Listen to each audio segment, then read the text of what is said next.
Welcome back to Doki Doki Literature Club. I think we left off on like day 2 or 3. I'm not sure exactly. I forgot. But we're gonna continue right off where I left off. If you're new to my channel on YouTube, please subscribe and like. It helps. Maybe even share it. But for my Twitch audience, hope this is cool. Just making sure everything's still good, because I missed it the last episode.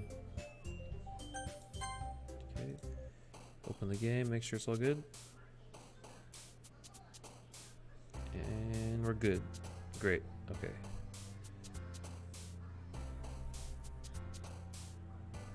Alright. Alright, so I'm gonna keep trying to go for Yuri, I think. So I'm gonna go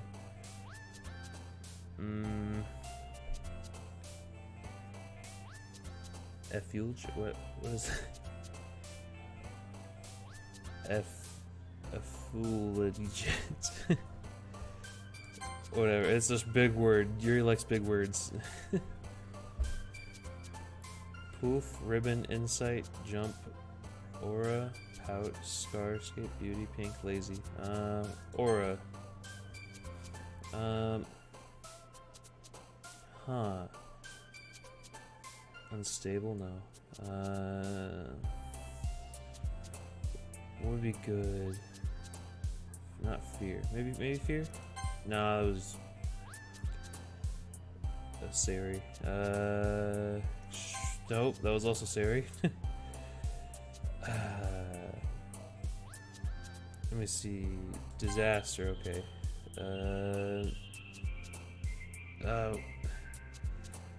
It's contamination. Heaven sent. Philosophy? Yeah, philosophy. Uncontrollable. Uncontrollable? Yeah. Vertigo. Variance. Tenacious. Ambient. Secretive. Oh, that was Sari. Man. It's hard. Sensation. Doing like an equal split between Sari and Yuri, I guess. I'm not even trying to. Disarray. Massacre. And unrestrained. Nice. I think I got most of Yuri stuff. Oh gosh. Just make sure I'm still okay. Okay. I'm still okay. Stream's running fine. I look good. Okay, this is gonna be horrible. Oh man. I'm the last one here again. Don't. Oh, that was supposed to be me, I think. I thought I was reading Monica. Don't worry, I just walked into. No, I was okay. I was good. I was good. Were you practicing the piano again? Yeah. Haha. You must have a lot of determination. Starting this club and now picking up piano? Well, maybe not determination, but I guess passion. Remember that the club wouldn't be here if it wasn't for all of you. And I'm super happy that you're all willing to help out for the festival too. Ah, I can't wait for the festival. It's gonna be great. Eh? Weren't you complaining about it yesterday, Natsuki? Well, yeah. I'm not talking about our part in the festival. Oh, our part of the festival. But it's a whole day of school where we get to play and eat all kinds of delicious food. You sound a bit like Siri all of a sudden. Monica, do they usually have friend squid? Squid? What? Fried squid. Fried squid. Fried squid. Squid? That's a pretty specific thing to look forward. That's a pretty specific thing to look forward to. Ah, come on. Are you saying you don't like squid? I don't know if my voice is the same that I did previously. All of you people. I didn't say I didn't like it. Besides, what do you mean by all of you people? Because it's right in your name. Monika. Eh? That's not how you say my name at all. Also, that joke makes no sense in translation. Eh? Never mind. Let's just focus on our own event for now, okay? Fine.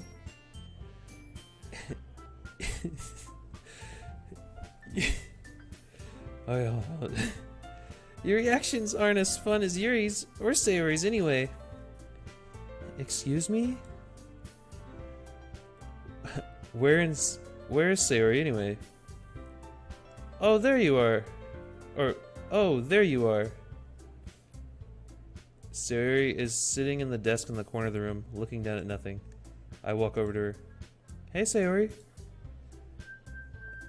I wave my hand in front of her face. Eh? You're spacing out again. Yeah, sorry. Don't mind me. You can go talk with everyone else. Huh? Is everything alright? Of course. Why wouldn't it be? It just feels like you're a little of... Sorry for... Oh, that was me, I think. Sorry for assuming things. Jeez, you worry way too much about me. I'm fine, see? Sayori shows me a big smile. Don't let me distract you from having fun with everyone. Well, alright. If you say so. I worriedly glance at Sayori before turning back towards everyone else. But the conversation has already disappeared with everyone back at their usual activities. Maybe I should ask Monika if she's noticed anything about Sayori recently. Since they've been preparing for the festival, they must be spending a lot of time together. I timidly approach Monika, who is shuffling through some papers at her desk. Lucky, what's up? Hey, this might sound a little strange, but have you noticed anything up with Sayori recently? Anything up with her? In what way do you mean? Maybe I'm reading into this a little much, but it seems a bit downcast today. Oh, you think so? I can't say I've noticed anything about her. Monika peers across the room at Sayori, who is idly dragging her rubber eraser up and down her desk. Maybe there's something on her mind, but I'm surprised I'm not the one asking you, Lucky. You certainly know her a lot better than I do. Yeah, but she's never really like this. She's always talked to me about things that bothered her. But this time, when I asked her, she was really dismissive. Sorry, I know it's not your problem. I just wanted to ask you if you knew anything, so I'll drop it now. No. It's important to me, too. I mean, I'm also friends with her. And I also care about the well-being of the club members, you know? Maybe I'll try talking to her myself. Are you sure about that? She seemed like she wanted to be left alone. Are you sure? Maybe she just has a hard time bringing it up with the person of interest. Person of interest? What do you mean by that? I'm saying that maybe things in her mind is you, Lucky. Me? How on earth would you come to that conclusion? Well... Probably shouldn't say that much, but... Sayori talks about you more than anything else, you know? Eh? She's been so much happier ever since she joined the club. It's like an extra light was turned on inside of her. What? No way. Sayori is always like that. She's always been full of sunshine. It's not any different now than it always has been. You're so funny, Lucky. Have you thought that maybe you've always seen her as so cheerful? Because that's just how she is when she's around you? Huh. Oh, I said too much. I'm sorry. What do I know anyway? I didn't mean to jump conclusions, so you should just forget about it, what I said. I'll try to talk to her, so try not to think about it for now. Alright. Monica smiles meaningfully. I know she said to forget about it, but I already know that I won't be able to get her words out of my head. Monica stands up from her desk and walks across the room to where Sayori is sitting. I watch her kneel down next to Sayori and gently talk to her, but she keeps her voice so quiet that I can't hear her from here. I sigh and sit myself down. I know Sayori told me not to worry about her and to have fun with everyone else, but that's impossible to do when she's behaving like this. Exactly how much do I care about her that I'm letting this weigh me down so much? I said it right the first time. Now it feels like I'm the one behaving out of the ordinary. But there's nothing I can do besides wait for Monica. Why does it feel like I'm being watched? I glance around the room. Suddenly I notice Yuri's peering at me from over her book. But she looks away as quickly with a flustered look on her face. I realize that she won't get anywhere like this. I've never really seen Yuri approach anyone or start a conversation on her own accord, so I've had no choice but to approach her myself. By now it's a little easier for me to do that. I stand up from my desk and sit in one next to her own. I didn't mean to bother you or anything. Relax, you didn't even do anything. But I could tell that you wanted to be alone with your thoughts. Alone with my thoughts? How were you even able to tell that what I was thinking? Wait. How were you even able to tell that I was thinking like that? Well, it's something that I do a lot. So it wasn't hard for me to spot based on your posture and expression. Not that I was staring or anything. I didn't do anything creepy like that. In any case, I guess you were right. I'm sorry if I caused you any concern. Don't apologize. Your troubles are only concerns of those who willingly share in that concern. Of course, there's certainly those who find the most comfort in keeping to themselves. But if you would prefer to share what's on your mind, then I would be glad to listen. Ah, that's really not that big of a deal. I was just feeling a bit uneasy about Sayori. Sayori? Yeah, she seems a little off today, but when I asked her about it, she didn't want to admit it to me. So I can't help but wonder if something's happened to her. Oh. That's quite romantic. So sorry. I didn't mean to say something stupid. It's not that, I just didn't want you to misunderstand. Sayori and I have just been friends for a long time, that's all. Ah, I see. Then perhaps it's unusual for her to be dismissive to you about her feelings. Maybe I'm just reading into it a little bit too much. Lucky. The world is full of meaning, often hidden deep beneath plain sight.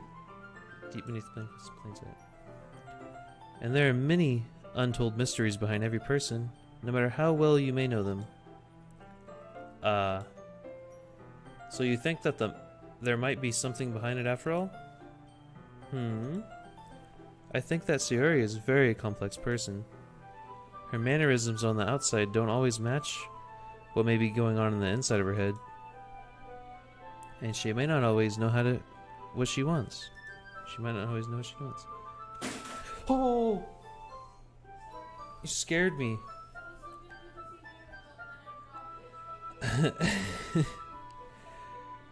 Okay, sorry. Love you too. I noticed her strange behaviors today, too. And I also feel some concerns for her. But in your case, it looked like she was fully occupying your thoughts, wasn't she? Well, I guess that's what the case. I guess that was the case. Sayori, she really means a lot to you, doesn't she? I guess. But you don't need to put it that way. We're just good friends, that's all. Yuri suddenly looks deeply into my eyes. Her expression is gentle and curious, as if she was searching for something. Embarrassed, I avert my gaze. Sometimes, A person's mysteries are untold even to themselves. And you, as someone honest and caring, may uncover feelings that weren't aware. You may uncover feelings that you weren't aware were in you. That is, I think that she'd be a very fortunate person to have you feel that way about her. Yuri? You're giving me too much credit. I'm a pretty simple guy, so I think I'm pretty good at understanding my own feelings. I'm not nearly as sophisticated as you. That's not a compliment, is it? That's not a compliment, is it? It is what it is. Anyway, as long as we're here, why don't we do some reading? Well, as long as you're okay with it. Yeah. I should be taking my mind off this whole thing anyway. Why don't we go ahead and get started? Yes, let's. Actually, I have a request. Do you mind if I make some tea first? Not at all. Thanks very much. If there's one thing that can make my reading time here any better, it's a nice cup of tea. Not to mention for yourself as well. Yuri stands up and makes her way to the closet. I follow and watch as she retrieves a small water picture from the shelf. The kind with the filter inside. Can you hold this for a second? Sure. Yuri hands me the water pitcher and also fetches the electric kettle. I'm gonna plug this into the teacher's desk, and then we'll go get some water. She walks past me and sets the kettle down on the teacher's desk. I simply watch her movements. To my surprise, the way she moves really contrasts her speaking mannerisms. Especially because her long legs, Yuri appears elegant and methodical.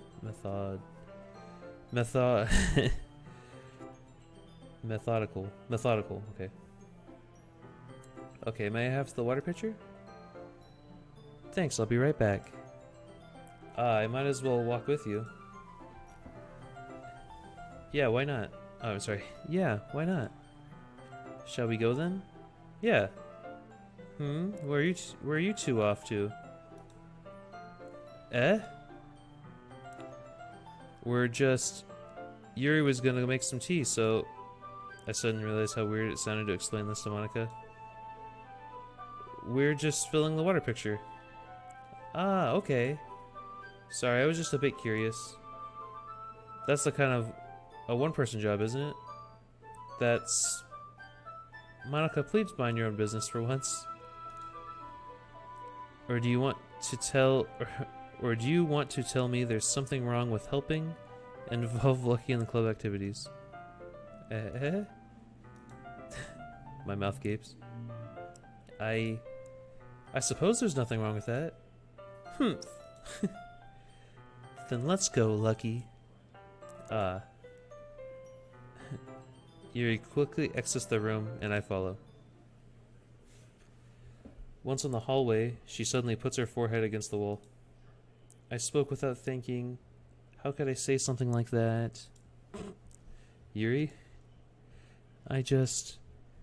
Something about the way she said that. It made me feel so irritated. What's wrong with me? No, Yuri. I think you did the right thing. I wasn't expecting it, but it's also not right for Monica to judge people like that. Lucky?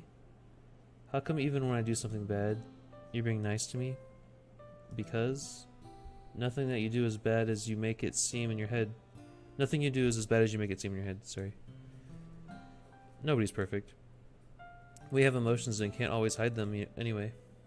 Hide them away. But you always amplify things in your head. Your mind turns a light rain shower into a hurricane. No. Wouldn't you hate me for something as terrible as that? Why would I hate you? I can't hate someone for having emotions. What kind of friend would do that? Friend, you say? Yuri lifts her head. Lucky. I really like being friends with you. Thanks, Yuri. I like being friends with you too. I feel kind of awkward saying something like that, but I'm doing my best to help Yuri feel better. Anyway, yeah. Shall we go? Yeah. Yuri and I walk to the nearest water fountain. Once we fill up the water pitcher, we return to the classroom. Lucky, do you like oolong tea? Yeah. Anything is fine. Very well. Yuri sets the temperature on the kettle to 200 degrees. Now it's time to get the teapot. You really do this properly, don't you? Of course. I shouldn't do any less when I'm making tea for others. Even if it's not even if I'm not an expert on tea or anything? In that case, you will only be even more impressed. Ah, perhaps I will.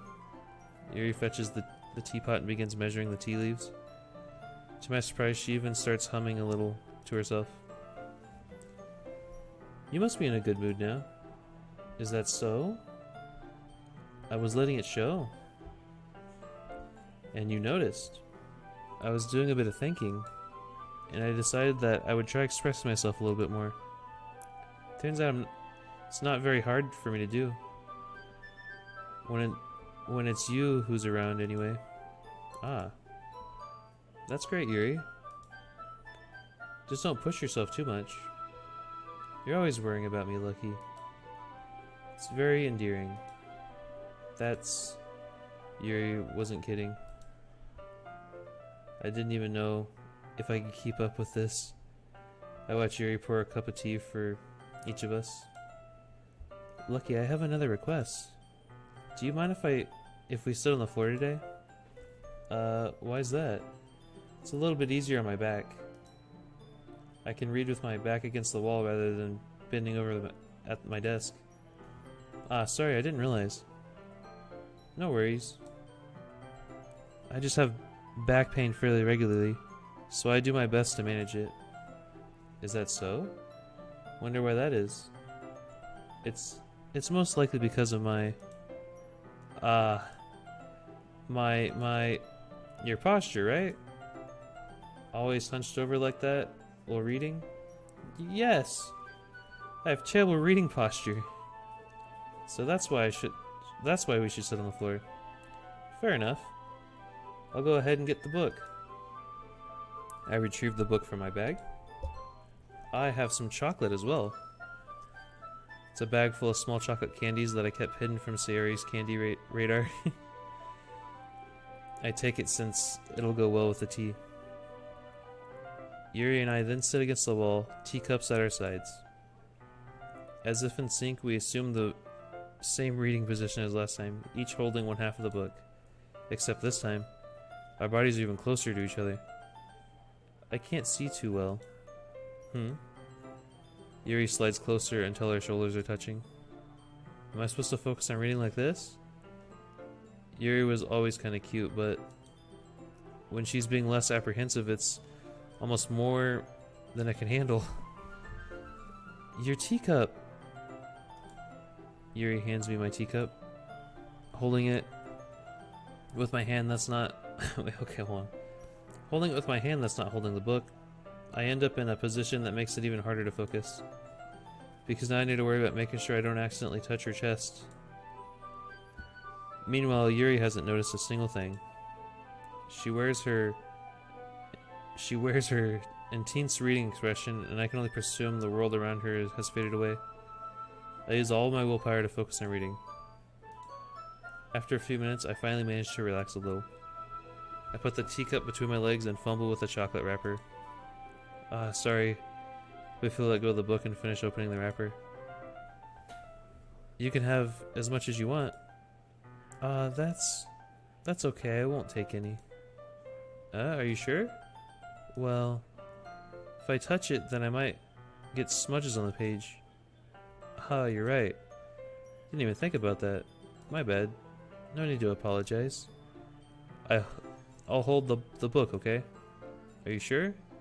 Of course. Aww. It's a good drawing of her.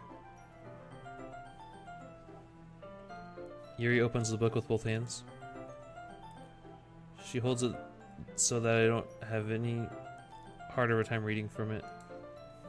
But as a result, her arm is practically resting on top of my leg. Well, in that case, Yuri's already totally focused on reading again. I take a chocolate candy and pop it into my mouth. Then I take another chocolate and I hold it up to Yuri. She doesn't even look away from the book. She simply parts her lips as if this situation is completely natural. But that means I can't stop here. I apprehensively place the chocolate in her mouth. Just like that, Yuri closes her lips over it. Eh? Yuri's expression suddenly breaks. Did I just... Yuri looks at me like she needs to confirm what just happened. Lucky? Sorry. I guess I shouldn't have done that. Well, you were just helping. That's something that friends do, right? I mean, not really in this kind of context, but yeah? That's all it was. Yeah. Then you don't need to stop or anything. I see. The situation's got really tense.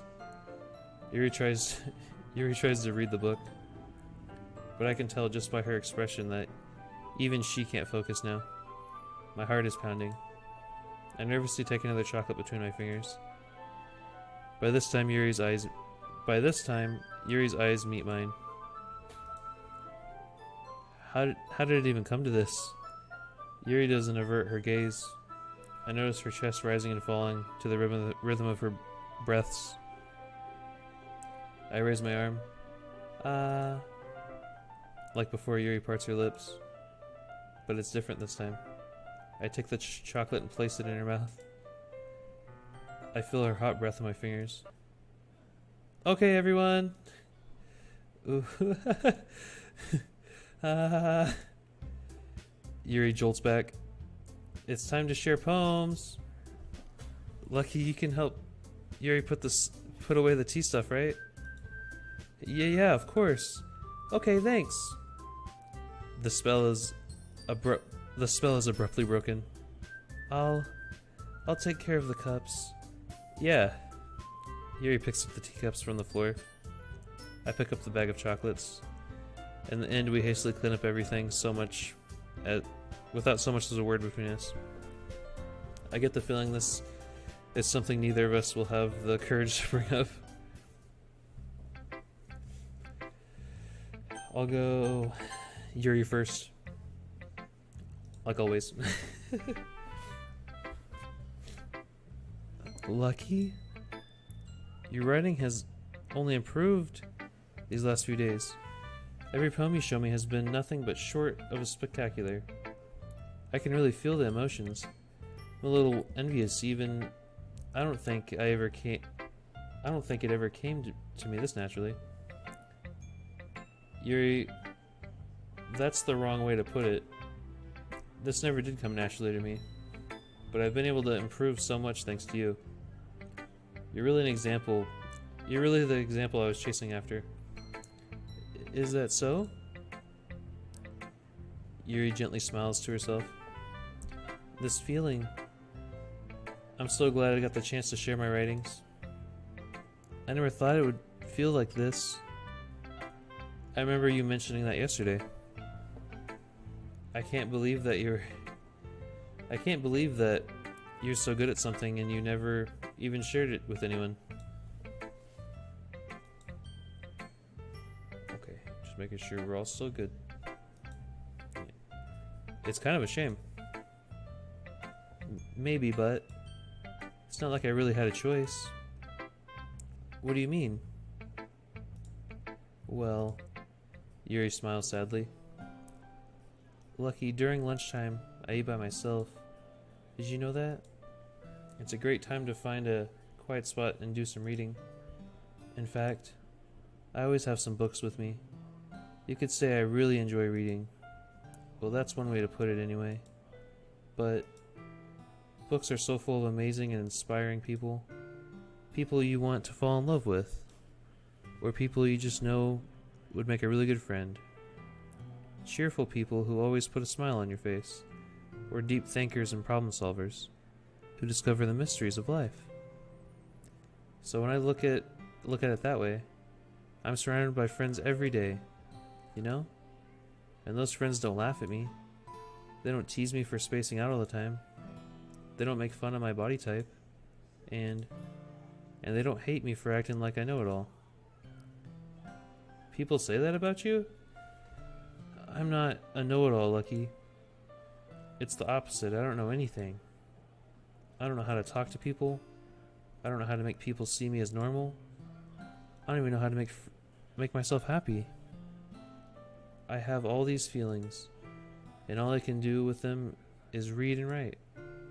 But it wasn't until now that I started sharing it with you that I really understood what was missing all this time. But I haven't really done anything. No, that's wrong. Just being patient and respectful. That's really important to me. I know I'm a difficult person, Lucky. I speak too slowly. I second guess myself all the time. I read too deeply into things.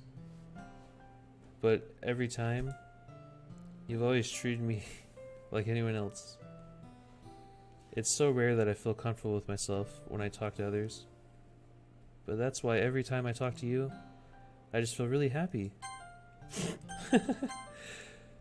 I see. Well, I treat you how you deserve to be treated, Yuri. And if other people don't see it that way, then screw them. I mean, I joined this club hoping I would make friends. And I would say I've had at least one success. Wouldn't you?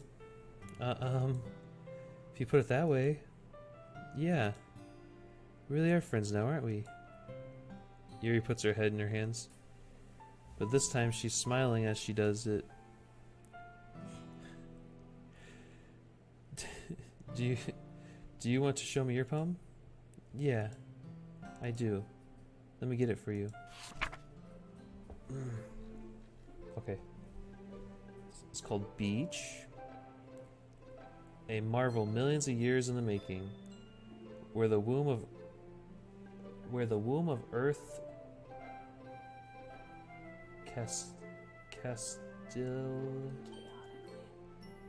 chaotically meets the surface under a clear blue sky, an expanse of bliss.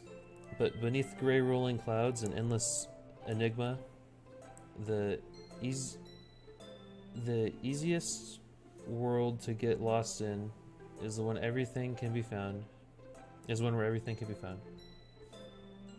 One can only build a sandcastle where the sand is wet, but when the sand is dry, where the sand is wet, the tide comes. Will it gently lick at your foundations until you give in? Or will the sudden wave send you crashing down into the blink of an eye? Either way, the outcome is the same. Yet we still build the sandcastles. I stand where the foam wraps around my ankles, where my toes squish in the sand. The salty air is therapeutic. The breeze is gentle and powerful. I sink my toes into the ultimate boundary line, tempted by the foaming tendrils, I think. Then turn back and abandon my peace to erode at the shore, drift forward, and I return to Earth forevermore. I'm so good at reading. You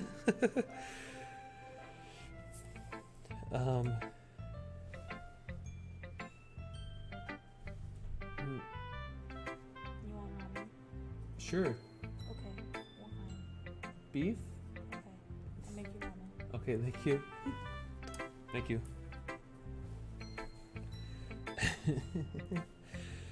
I'm aware that the beach is kind of an inane thing to write about,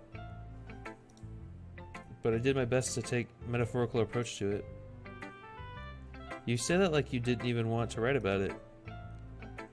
Oh, you haven't heard? After yesterday, Natsuki and I, well, it was amusing that we wrote about something similar in such different ways. So Natsuki wanted to write about the same topic as each other again. I suppose to be better compared in differences in our writing styles, or that... What? I suppose to better compare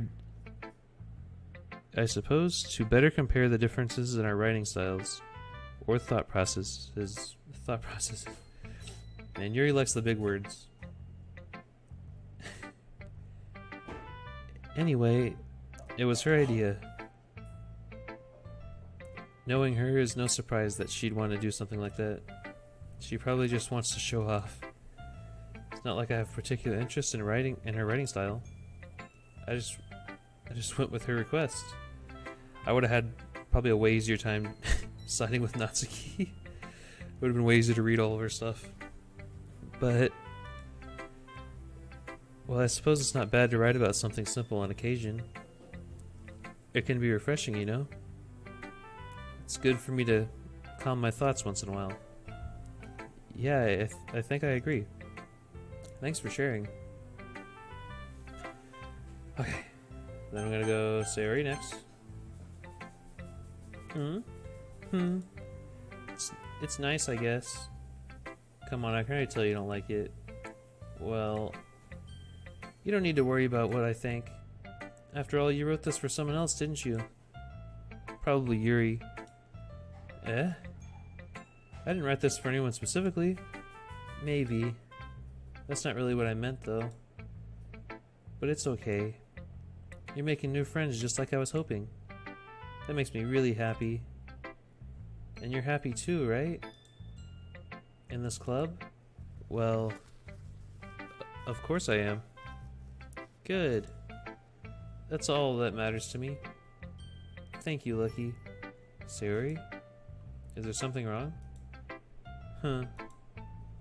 No, nothing. I'm just a little tired today. Alright. Just tell me if you need anything. I will. Don't worry about me, okay? You can go play with everyone else now. If you insist. Yay! I'm gonna go home a little bit early today. Sayori? Tell Monica I wasn't feeling well, okay? I'll see you tomorrow. Before I can say anything else, Sayori cheerfully walks out of the classroom humming to herself. Oh. I'm gonna talk to Monica? Hi, Lucky! Have you thought about what you want to submit to perform at the festival? Well, being in this club is one thing, but performing in front of a bunch of people... I'll have to give it some more thought. Okay, no pressure. But whatever you do, I'm sure it'll turn out great. It would also make me happy to see... It would also make me happy to see. Haha! Anyway, let's take a look at today's poem.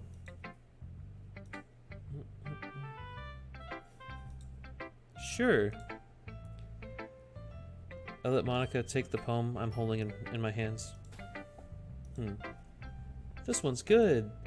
I feel like you're not only getting more comfortable with your style, but the imagery is better than the last one I read. Just wondering, but have you been finding inspiration in Yuri's writing style? I guess so. You can't deny that she's talented. Yeah, totally. I think her poems are the most romantic. That's the best way to describe it. She's like a totally different person when she picks up a pen.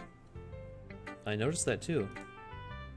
Or when she's talking about literature, it's like a light turns on inside of her.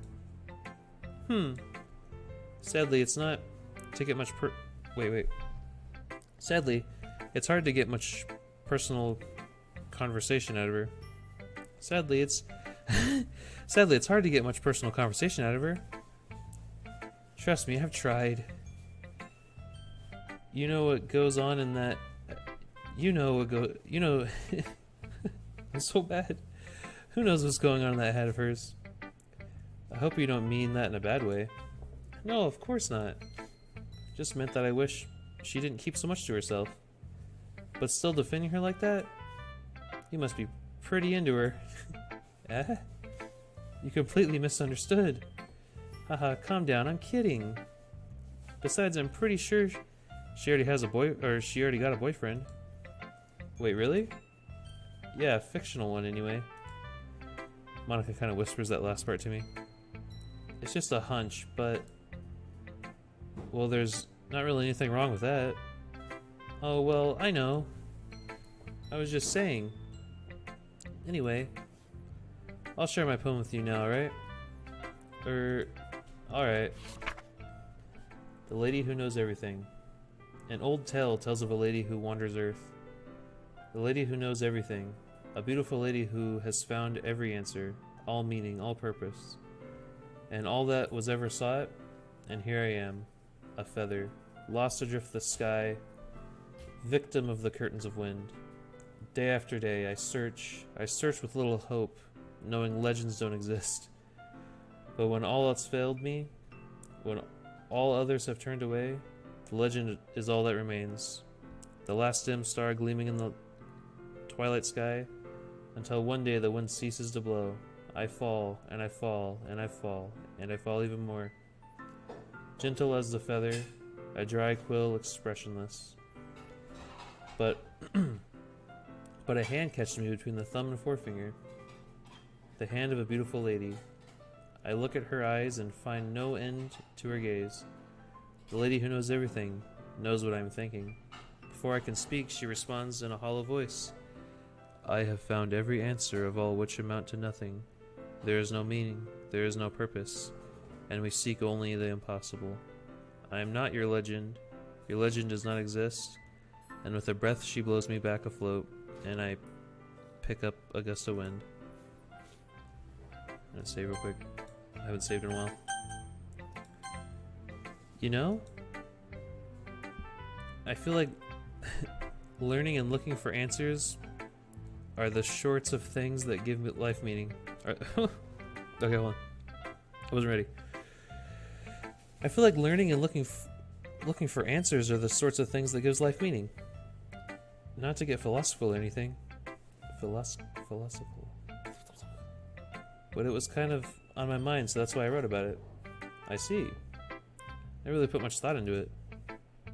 In a way that's almost paradoxical. In a way, it's almost paradoxical. Because if we had all the answers, wouldn't the world start to lose its meaning? There's one thing I noticed. It seems like everyone in this club prefers writing about things that are more sad than happy. Haha, are you surprised? I mean, if everything was okay, we wouldn't really have anything to write about, would we? Humans aren't two-dimensional creatures. I think you know that better than anyone. You mean one-dimensional? Yeah, that. Anyway. Here's Monica's writing tip of the day. Are you ever too shy to share your writing because you're afraid? Are you ever too shy to share your writing because you're afraid? It's not that good. I can be really disheartening to... Whoa. It can be really disheartening to get a lukewarm response to something you put so much time into. But if you find other people who enjoy writing, then sharing becomes a lot easier. Because instead of just telling you that your writing is good or okay or bad, they'll want to focus more on everything that went into it, and they'll want to focus more on everything that went into it and the things you can work on. That's much more encouraging that way, and it'll make you want to continue improving. It's almost like having your own little literature club, don't you think? That's my advice for today. Thanks for listening. Time for Natsuki. Yeah, no thanks.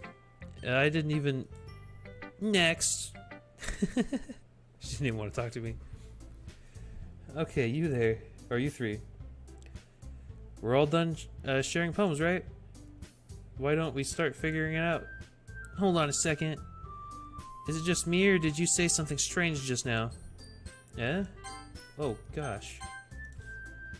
Something did sound a bit unusual. That's right. You deviated from the usual catchphrase when addressing the club. Catchphrase? don't have a catchphrase. Jeez. Why is the mood so weird today? Look, even Yuri isn't immune to it. Stagnating air is common foreshadowing that something terrible is about to happen. In your books, maybe? Look, the only thing different in Sayori... The only thing different is that Sayori isn't here. Ah, it seems you're right. Sigh. Sayori always helps lighten the mood a little bit, doesn't she? It's almost like everyone's balance is thrown off a little. When she's not around. Where the heck did she run off to anyway? I thought she just went to pee. Natsuki, please show some decency. Natsuki, please show some decency. Oh, come on. She actually wasn't feeling too well and went home early. Is that so? I hope she's alright. Seriously? Of all the times to not go home with her, you pick the time she's not feeling well. So much for you two being all lovey-dovey. No. First of all, stop misunderstanding my friendship with Sayori. And second, she's kind of been avoiding me today, so I don't want to force it. Oh. That curious expression coming from Yuri, of all people. Calm down, guys. I talked to her earlier and everything is fine. What did she say? Anyway, we need to figure out the rest of the festival preparations, so... Let's decide what everyone will be doing this weekend. I already know what I'm doing. That's right. Natsuki will be making cupcakes. But we need a lot of them, and different flavors. Can you handle that all by yourself, Natsuki? Challenge accepted. And as for myself, I'm gonna be printing and assembling all the poetry pamphlets. Sayori will be helping me design them. And as for Yuri, you can, Guys, can you help me come up with something for Yuri? I'm useless. No. That's not it at all. You're the most talented person here, you know. Now Natsuki... Now Natsuki's pouting too? Jeez, even I can't tell now. I guess I never gave Sayori enough credit, but I can tell things are even harder on you when she's not around. That may be the case. But if I can't also... What? But if I can't also be the leader of my own... A leader on my own, then I won't grow as a person. Some sentences are just hard to read. So Yuri, you have a beautiful handwriting, you know? So you should make some banners and decorations to help set the atmosphere. Atmosphere? About that, sorry. I love atmosphere. Yuri's expression suddenly changes as she stares at her desk in focus and starts nodding to herself. Your mind is already racing, I see. That's great. You'll be a wonderful help, Yuri. But anyway, that just leaves you, Lucky. The one who is truly useless. Don't say that. In fact, both Natsuki and Yuri have some pretty heavy tasks to handle. I'd probably go a long way to give one of them a hand. You could always help me out as well. I'd really appreciate that. Is Mona suggesting I spend the weekend with one of the club members? How on earth are we going to respond to such a suggestion? How on earth are they going to respond to a suggestion like that? I suppose I wouldn't mind a bit of help. Well, even if you don't know how to bake, there's always some dirty work I could give you. It's not like Monica's gonna give me a choice, and she shouldn't be sitting on your butt anyway. Natsuki tries to mumble a bunch of excuses like that. If I recall, Natsuki, you mentioned that you would like to handle the baking on your own. Lucky may not like to be around you if you only make him out to be a nuisance. So therefore, you may be more suited assisting with the decorations. Hold on, I never said that. How hard could it be to make a few decorations anyways? Sounds more like you're just making excuses for Lucky too. What are you saying? It will be extremely meticulous work. And baking isn't? Just what do you think? Guys, let's settle down for a moment. In the end, I think it's up to Lucky to decide who he'd like to contribute. How he'd like to contribute. Besides, he hasn't really gotten a chance to spend any time with me yet, you know? So I'm sure he's interested in... You literally just said... I am... He literally just said, I'm surprised as well. Sorry. I was just saying though. Jeez. Can we just settle this already? Yeah. Lucky, you're okay with this, right? And then it's up to you. Of course. Humph. Very well. In that case, everyone look straight at me. Yuri. Well, I'll probably be most helpful, or the most useful helping out Yuri. Me? Are you serious? Why would you... Natsuki? I can already tell you're about to say something mean. No. I was just saying... So you'll be helping Yuri then, Lucky? Yeah. That's what I'm gonna do. I'm glad. I have a bad habit of overthinking these sorts of things. So I think your assistance will be very useful. That's great to hear. Natsuki, will you be able to handle the baking by yourself? I mean, yeah. I already said it would be fine. Okay. Everyone can tell that Natsuki is feeling a little sour. So, is this everything we need to get over, or needed to go over? Yeah, that should be about it. Are you guys excited? Well, excited may not be the right word, but I suppose I'm looking forward to it a little bit. Do you feel the same way, Lucky? Me? I guess you could say I'm interested, so see how it'll turn out. That's good enough for me. What about you, Natsuki? Natsuki? What? Why is everyone yelling at me? I didn't even do anything. No. That's not what I meant at all. Yuri anxiously glances between everyone in the room. I'm sorry for this. I don't really know why Lucky picked me. And also, your cupcakes are the best cupcakes I've ever had.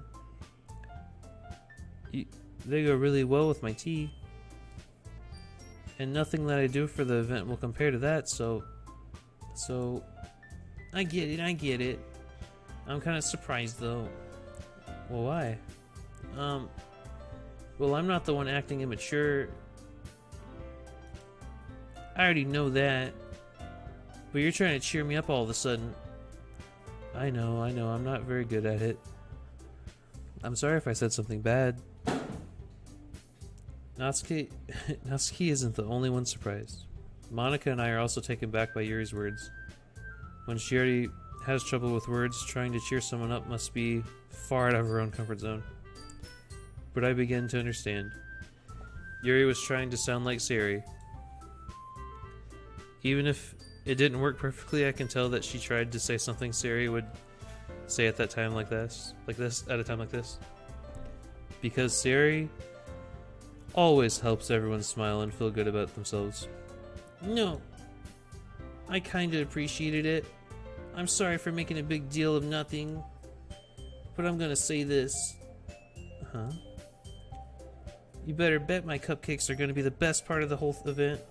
I believe you. Yeah. I hope to see everyone do their best. But with that, there's nothing more for today. So I guess it's time for us to head out. Alright, let's get out of here then. Everyone packs up their things. I start to follow Monica and Natsuki out the door as they chat between each other. I turn around. Sorry. I realized that I don't have any way of contacting you this weekend. Oh, you're right. I can't believe that slipped my mind. Should I give you my phone number? I think that'd be the best way, yes. Alright then. Yuri and I exchange phone numbers. Okay. Then I'll be stopping by your house on Sunday. Eh? My house? Is that a problem? No, not at all. I just thought that'd be... I just thought that I would be the one going to your house since I'm the one helping you. I suppose that makes sense. But if you don't mind, I think I'd prefer going to your house. Alright. In that case, it won't be a problem. I decided not to press Yuri for a reason. It's not like it should matter much either way, so... It's not like it should matter that much either way, so I'll just need to make sure my room is clean. Jeez. I hope I managed to make myself useful in some way. I'm not nearly as creative as you are. Don't underestimate yourself, Lucky. I think that we'll make a very productive team.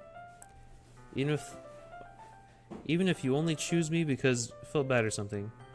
Wait, you don't actually think that, do you? I don't know. It's difficult to come up with any other reason you may have chosen me. You're forgetting that the reason... You're forgetting... Whoa, I can't read. You're forgetting the one reason that You're forgetting the one reason with the most common sense. I chose to help you because that's what I wanted to do. But Yuri thinks to herself with an extremely tense expression. Yuri, you're overthinking this. You wanted me to point out what you're when you're overthinking, right? Yeah? I didn't realize. I'm telling you, I want to. That's all there is to it. Do you believe me? Yuri thinks really hard again. She looks straight into my eyes for a long time. I believe you. As if it took a tremendous effort, Yuri finally says that and relaxes her expression. I'm really looking forward to Sunday. Yeah, I am too. After that exchange, I make my way out the door and Yuri follows. I can't believe this. Yuri's going to be coming to my house on this Sunday. My anxiety shoots through the roof. Even though I've gotten pretty used to handling her at this point. There's no telling what might end up happening when we're outside of school. More than that, she told me that she was looking forward to it. Is this the chance I have to make something happen between us? Or is it too early for that? Only time will tell. But until then, I won't be able to take my mind off of it. I seriously can't wait. It's already Sunday. I've been getting increasingly anxious about Yuri's upcoming visit. I keep telling myself there's no reason to be nervous, but it doesn't help much. Yuri is clearly an introvert and also an intimate person in general. Oh, there's no doubt that she'll open up a little bit when it's just the two of us. Meanwhile, we've been texting occasionally. She was extremely apprehensive at first, but it wasn't long before I was already learning more about her. But putting Yuri aside, I haven't heard a thing from Siri since she left the club early the other day. It's not like we text each other all the time or anything, but I've been worried about her in the back of my mind. Between what Siri said and what Monica said. Is it really okay for me to put Sari's feeling aside when she might need me?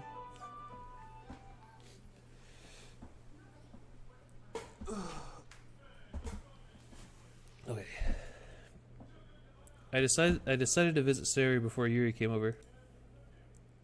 Rather than asking, I simply tell her I'm coming over, much like we've done in the past.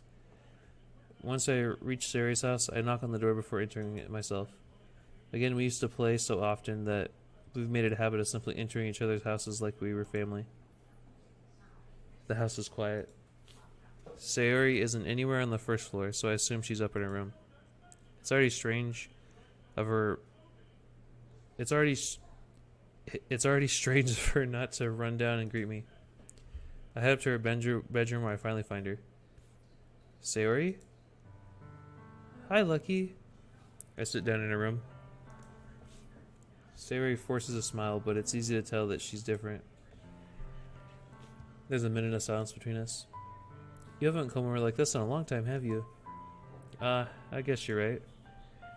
It's been a long time. Not much has really changed, has it? Sayori's room is messy as it always has been. I recognize the same stuffed animals and wall decorations she had for years now. If you came over more often, it wouldn't be such a mess. That's because I end up cleaning it for you. How come you suddenly wanted to come over today? Aren't you supposed to see Yuri today? Yeah, but... Wait, how did you know that? Sayori had already left by the time we decided the last meeting. Monica told me. It's only natural for her to keep me informed about festival preparations, right? That's true. But what about you? Aren't you gonna... Man. Aren't you gonna be helping Monica today? Of course. But I'm just helping her online. We didn't plan to meet up or anything. So it's just me and Yuri then. Yep. There's more silence between us. Sayori stares in a random direction. Everything about her behavior is really uncharacteristic. I finally get to the point. I just wanted to see how you were doing. I just wanted to see how you were doing. After you left on Friday. When something's wrong, you can't hide it from me. I know you too well. So? Sayori smiles, shaking her head. That's no good, Lucky. Eh? Why can't it just be like this why can't it just be like it always been? Like it's always been. This is all my fault. If I didn't get so weak and accidentally express my feelings, if I didn't make that stupid mistake, then you wouldn't have been worried about me at all. You wouldn't have come here. You wouldn't have even been thinking about me right now. But this is just my punishment, isn't it? I'm getting punished for being so selfish. I think that's why the world has this... the world decided you had to come over today. It just wants to torture me. Sayori. I grabbed Sayori by the shoulders. What on earth are you saying? Are you listening to yourself right now? I know something happened to you. There's no other explanation for you being like this. So tell me already. Until I know, I won't be able to stop thinking about it. Haha. Sayori gives me an empty smile. Really put me in a trap, Lucky. But you're wrong. Nothing happened to me. I've always been like this. You're just seeing it for the first time. Seeing what? What are you talking about, Sayori? Heh. You're really just going to make me say it, aren't you, Lucky? I guess I have no choice this time. The thing is, I had really bad depression my whole life. Did you know that? Why do you think I'm late to school every day? Because most days I can't even find a reason to get out of bed. What reason is there to do anything? Whoa. What reason is there to do anything? What reason is there to do anything when I'm fully know how worthless I am? Why go to school? Why eat? Why make friends? Why make other people put their energy and caring to waste? Why make other people put their energy and caring to waste by having them spend it on me? That's what I feel like. And that's why I just want to make everyone happy. Without anyone worrying about me. I'm shocked. I'm in shock. I can't even figure out how to respond. How is it possible that Sarah kept this from me the entire time I've known her? Did she really want so badly for me just to not think about her? Why, Sari? Eh? Why is it that you've never told me about this?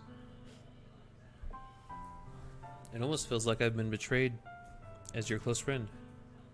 Because if I knew, I would have done everything I could to support you. Even if there's only so much that I could do. I would have tried a little bit harder to make every day a little better for you. That's why I'm your friend. All you had to do was tell me. You don't understand at all, Lucky. Why do you think I didn't tell you? Because if I told you, then you would have wasted effort caring about me instead of doing important things. I didn't want to be cared about. I don't want to be cared about. It's bittersweet when people try to care about me. It feels nice sometimes. But it feels like a bat being swung against my head. Haha. That's why I wanted so badly for you to make friends with everyone else. Helping everyone be happy together is the best thing for me. But then I discovered something else too. Seeing you make friends and get closer with everyone in the club feels like a spear going through my heart. So that's why I decided the world just wants to torture me. Every path leads to nothing but hurt. Haha. You're right that I don't understand. I don't understand your feelings at all, Sari. But I don't need to understand. Whatever it takes for me to help you stop hurting, that's what I'll do. No, Lucky. There's nothing. Nothing at all. The only thing that could have helped is if everything could be like this, like it always was. But I was selfish. I finally showed you the horrible person I am. Tears streaked down Sari's face. I made you join the literature club because I was selfish. And I was punished by my heart hurting the way that I couldn't understand. And now you come here, and I made you hurt too. I'm just weak and selfish. That's all I am. And that's why I'm going to accept these punishments. Because I deserve every last one. Without thinking, I once again grab Sari's shoulders. This time I pull her to a tight embrace. Lucky? Sari? I don't care if you feel selfish. I'm really happy that you convinced me to join the club. Seeing you every day makes it worthwhile enough. If I make friends with everyone else, then that's just a bonus. But please never underestimate how much I care about you. I wouldn't have it any other way. Lucky? Sari isn't hugging me back.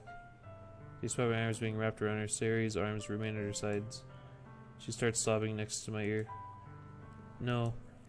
Don't do this to me. Please don't do this to me. Lucky? Sari barely managed to speak between her sobs. I don't know if I'm doing the right thing, but all I want is for her to know that I care. If you have it in you to call yourself selfish, then you have to let me be selfish too. No matter what it takes, I'll figure out what needs to change. I'll make these feelings go away. And if there's anything that you need me to do, then you better tell me. I'll get mad if you don't. Sari. I don't know. Gently, Sari finally puts her arms around me in return. I don't know anything. It's all really scary. I don't understand any of my feelings, Lucky.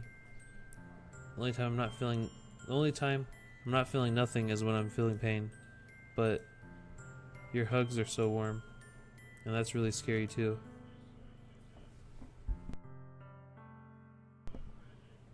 Sari lets me go. As she does, I let her go as well. The festival is tomorrow? Yeah. It's gonna be fun, right? Yeah. How would you like for me to spend it all with you? It's what I want. I promise. think that would be nice then. Yeah. Sari wipes her eyes. If I could spend the whole day here, I would. Of all days, this has to be the day where I have other plans. Of all the days, this has to be the day where I have other plans. Maybe I should cancel. No, don't. Please don't. If you did that, then I really wouldn't forgive you. But it's almost time for you to meet me at my house. At the very least, do you want to come along and help out? It'd be fun. To my surprise, Siri shakes her head. I'm sorry. I don't know if it'd be very good for me to do. I don't know if it would be very good for me today. You understand, right? It's kind of hard for me to fully understand, but I'm trying my hardest. It's okay. Don't worry about it too. Don't worry about it too. Don't worry too much about it. I'll see you tomorrow, okay? Alright. I look forward to it. I say goodbye to Siri and exit her house. On the way home, I find myself still feeling uneasy. But it's hard for me to keep thinking about it when Yuri's about to come over too. I think Siri is right. I shouldn't be worrying too much, and we're definitely going to have a great time tomorrow. I should be focused on what's ahead of me.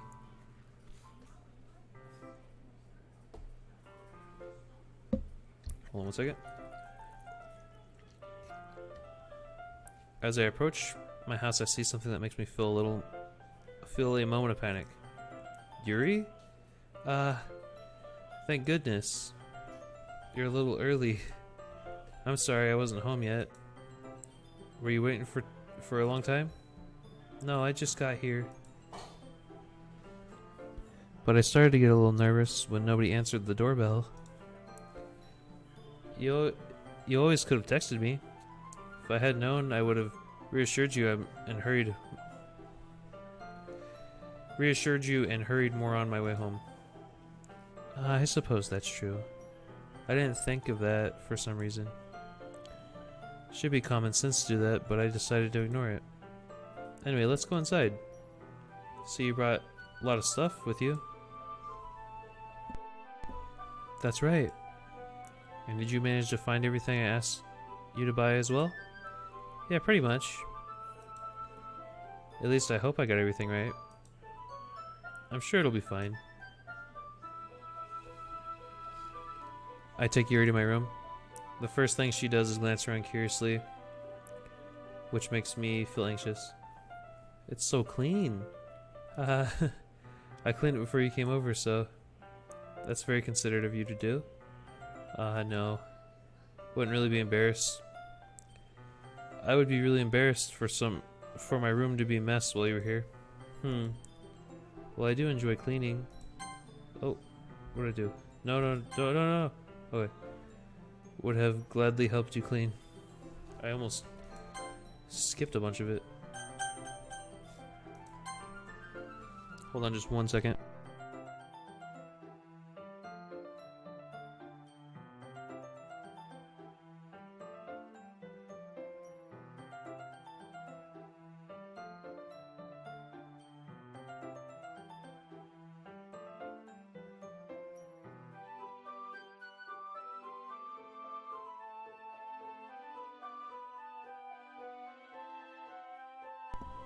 I would have gladly helped you clean.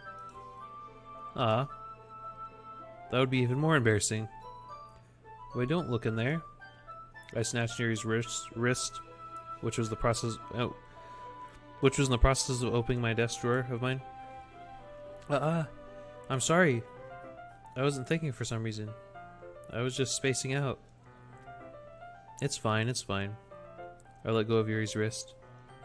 She puts both her hands firmly in her lap, as if making sure she's keeping track of them. So, should we get started? Yes. I have a few things planned that you can help me with. Decorations and other atmospheric enhancements. Atmospheric enhancements? You know? Mood lightening, aromatherapy candles. Oh wow.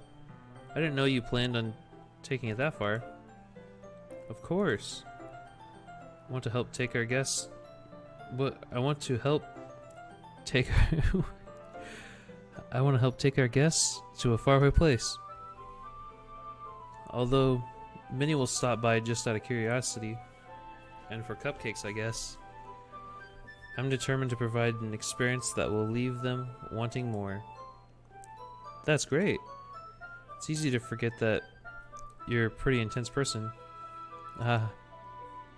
Intense? I guess that's the best way to put it. Is that a bad thing? No, not at all. It's something that I like about you, actually.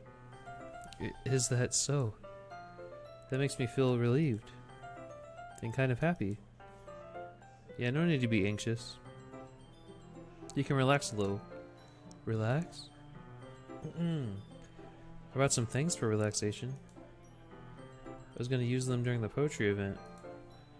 Oh yeah? Like what? Let's see. Yuri rummages through her bag. She pulls out a few candles and a wooden cylinder-shaped object. I did some shopping on the way here, so I happened to have these in my bag. I plan to cover the window in black paper and use the candles to light the room. Think it would be amazing, don't you? Yeah, that would be really neat. What's the wooden thing though? Oh, this? It's a diffuser for essential oils. How familiar are you with aromatherapy? Not familiar at all. Is that so? It's one of my favorite contributors to a positive atmosphere. Depending on the oils or herbs you choose, you can change the mood of the air itself. You can even feel it permeate through your body. Relaxation, positive energy, romance, reflection. It's almost like magic. Yuri takes the cylinder and pushes a switch on the bottom. In just a moment, a tiny ray of vapor begins to spout through a small hole in the top. Wow, that smells wonderful. What kind of mood is that for? This is a jasmine essential oil. It smells little sweet and flowery, right? Yeah, that's a good way to describe it. I chose jasmine for the event because it provides a more relaxation. Jasmine enhances your emotions and helps you feel them flow through your body. You feel warmer and your heart pounds more heavily. Don't you think that'd be perfect for sharing our poems? It does sound suitable. But you seem to know a lot about this, so I'll trust your opinion with anything. Yuri smiles gently, clearly enjoying herself. She again reaches into her bag and pulls out several spools of thin ribbon. What's that for? Well, did you purchase the origami paper I asked you for? Or asked you to get? Yeah, I have it right over here. We won't be using the paper for folding origami. What I'd like you to do is write a different word on each paper. We'll need about 100 of them. Oh yeah? What will these be used for? Well, I'm gonna cut pieces of ribbon to hang from the doorway of the classroom. Then we can fasten the paper onto the ribbons and create a doorway curtain. Wouldn't that be beautiful? It would also catch the eye of those passing by the room. It may attract some to peek inside. That's really creative. I have no idea you'd be so good at this, Yuri. Is that so? Well, I suppose I do get a little intense, as you put it. Yuri giggles with red cheeks. Is it just me, or is she more relaxed when it's just the two of us? Maybe it's just the excitement she feels from sharing something that she enjoys. Here's a marker, Lucky. You can write any character you want. I'll help you once I finish cutting the ribbons. Alright. Sitting on the floor together, the two of us get to work. I carefully draw a different character on each paper, doing my best to manage my bad handwriting.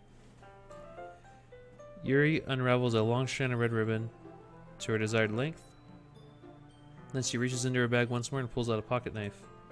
Eh? The knife is strangely beautiful. The silver handle has an intricate pattern of waves etched into it. The blade itself is gently tinted blue. That's no ordinary pocket knife. Looks really fancy. Well, embarrassed, Yuri looks away. What is this? You're going to think it's weird. Yuri, whatever it is, I have no reason to judge. To each their own, you know. If you promise you'll be weirded out. Yeah, I promise. Alright. The thing is, I'm kinda into knives. They're just so pretty. I can't help it. I don't know what it is. The combination of craftsmanship and the feeling of danger, maybe. What am I saying? Please don't think I'm weird for this. You're laughing at me? No, I'm not laughing at you. It's just funny how nervous you get about sharing. It's an interesting thing to be into, I guess.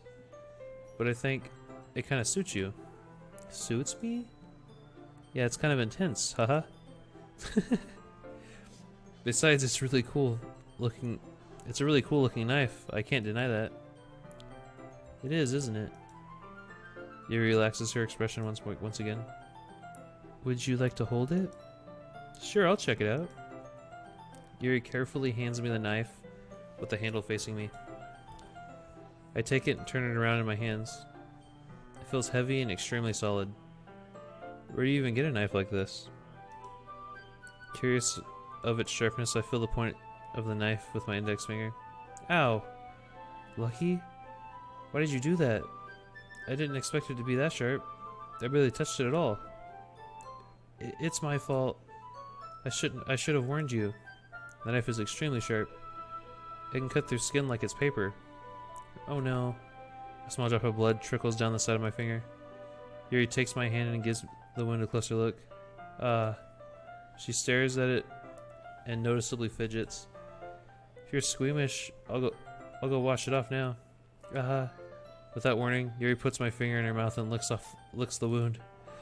What the? I feel her tongue curl around my finger.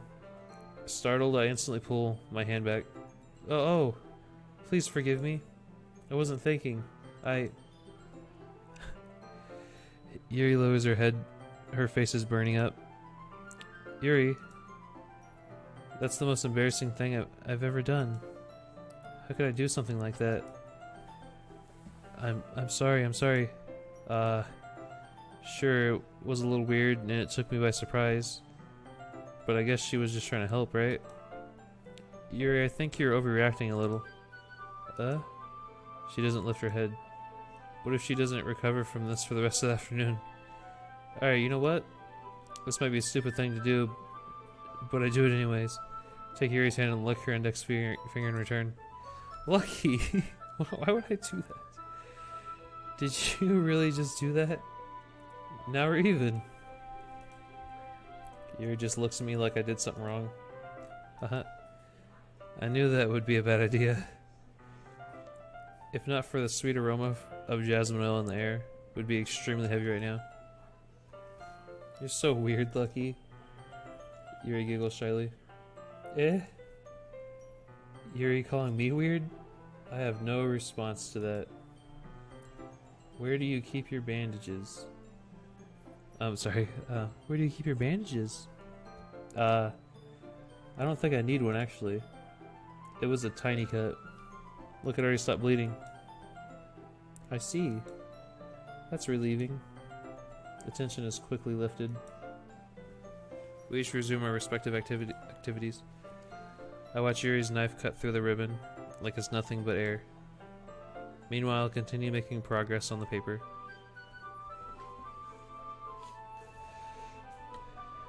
After we finish attaching the paper to the ribbons, we lay them all out side by side.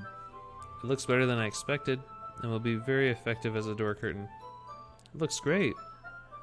Good thing coming up with this, Yuri. Aw, thanks. It's just something I saw online, really. Are you ready to move on to the next task? Yeah, let's do it. What do you have in mind? I'd like to create a banner. That's why I asked you to buy the paint tablets. Ah, that's right. One of the items Yuri had asked me to buy was a kit of watercolor paint tablets. We'll need about 6 cups of water to put each of the tablets in. Do you mind fetching those for us? Of course not. 6 cups of water. We'll be right back in a minute. Thank you very much. Oh, and just a little bit of water is okay. If you fill the cups too much, it'll be too diluted.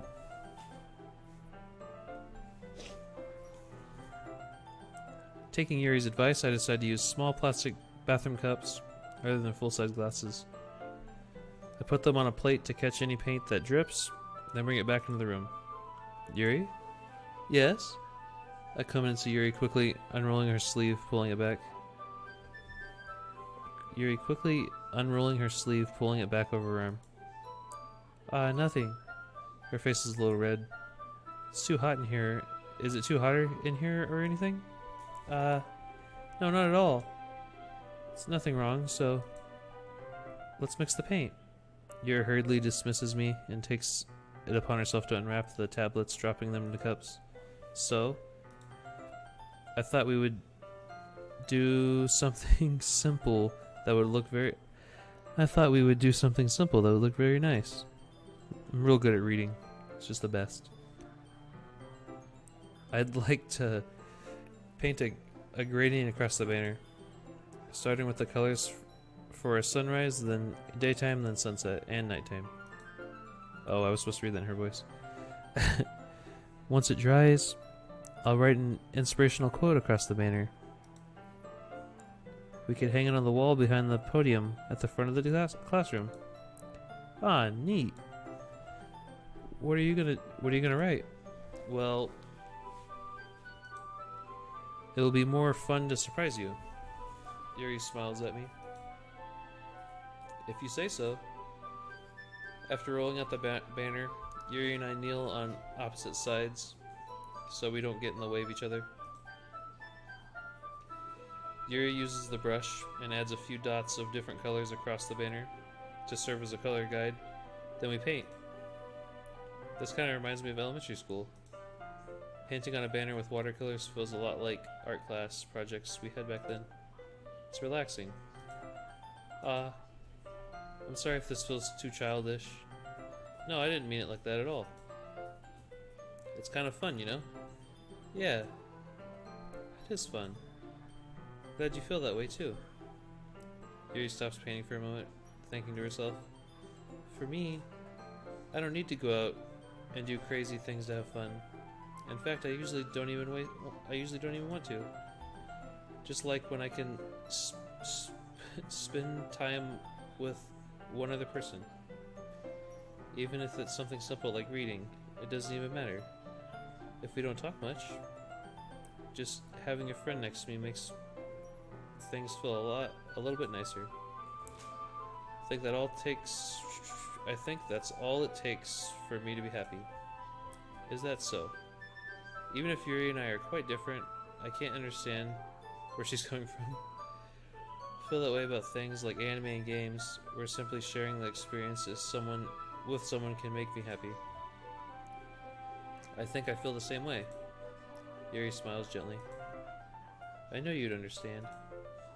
Yuri leans over the banner to grab an unused paintbrush, but I move at the same time, causing my head to bump into hers. Cat! So sorry. Yuri reels back, and I quietly lift my hands in surprise. Are you hurt? No, I'm not hurt. Just startled me, that's all. Sorry, I should have asked you to get it for me. Sorry, I should have asked you to get it for me. It's not your fault. Ah, your face. There are droplets of paint on Yuri's face and neck. Is there something on my face? Yeah, I accidentally got paint on you. Sorry, it's totally my fault. I'll get a towel right away.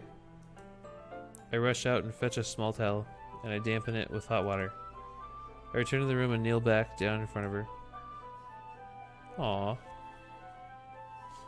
Here. I pat down Yuri's face and neck with the towel. Ah, is something wrong? It's hot, I just didn't expect it. Sorry, I didn't want to use cold water. Having finished, I start to retract the towel, but Yuri suddenly holds my wrist. Wait, eh? Just for a little longer? It feels really nice. Ah, keep my hands still against Yuri's neck. She looks into my eyes. It's an intense expression that I recognize when she reads her books. Almost as if she lost in a daze, enveloped by her own thoughts. She breathed gently, half through slightly parted lips. What is happening? What is the aroma of jasmine oil giving me this dizzy feeling? Yuri's gentle fingers wrapped around my wrist send a tingling sensation through my arm. And suddenly her face seems to be much closer to mine, as if than it was just a moment ago. Yuri slowly pulls away. Sorry, I've been feeling a little bit lightheaded today. I didn't mean to space out. It's fine. The moment is over as soon as it began. Yuri picks up her brush again, but her movement seems clumsier, like she's unable to focus. I remain silent, forced to ignore the event that just transpired. I hesitantly retrieve my own brush and continue following Yuri's example. That should do it. I finished filling the night sky with white dots that look like stars. Looking at the banner as a whole, it's very pretty and natural looking. I think it came out better than I expected. I'm really happy with the results. Yeah, me too. Are you gonna add the letters now? Not yet. I need it to dry first. That's true, but it'll take a while. Well, perhaps it would be the best to leave it here, then have you bring it in the morning. I can do the lettering in the classroom before our event starts. Is that okay? That's totally fine. Wonderful. In that case, I don't think there's anything more for us to do here. Phew. Haha. You say that like you're glad it's over. I was wrong to assume that you were at least enjoying yourself a little bit. No, that's not it. I'm just glad we managed to get everything done. I see. I am too. Just a little concerned about time. I need to start making dinner soon. So you don't have any time left? I was secretly hoping we could have an extra time after finishing the work. Well, Yuri thinks to herself. I think it'd be too irresponsible for me to wait too much longer. I'm sorry. I was hoping there would be more time as well. It's probably my fault. Sorry for being such a slow worker. Oh, so that was supposed to be my line. Sorry for not being such a slow worker. Or sorry for being such a slow worker. No, it's not your fault at all. And the important thing is that we got everything done, right? Yeah. So, I shouldn't be disappointed or anything. Gathering all her things, Yuri seems to look a little downcast. I understand why.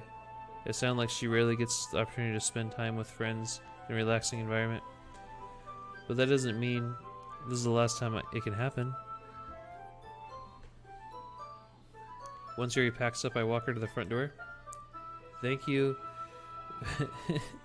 Thank you very much for having me today.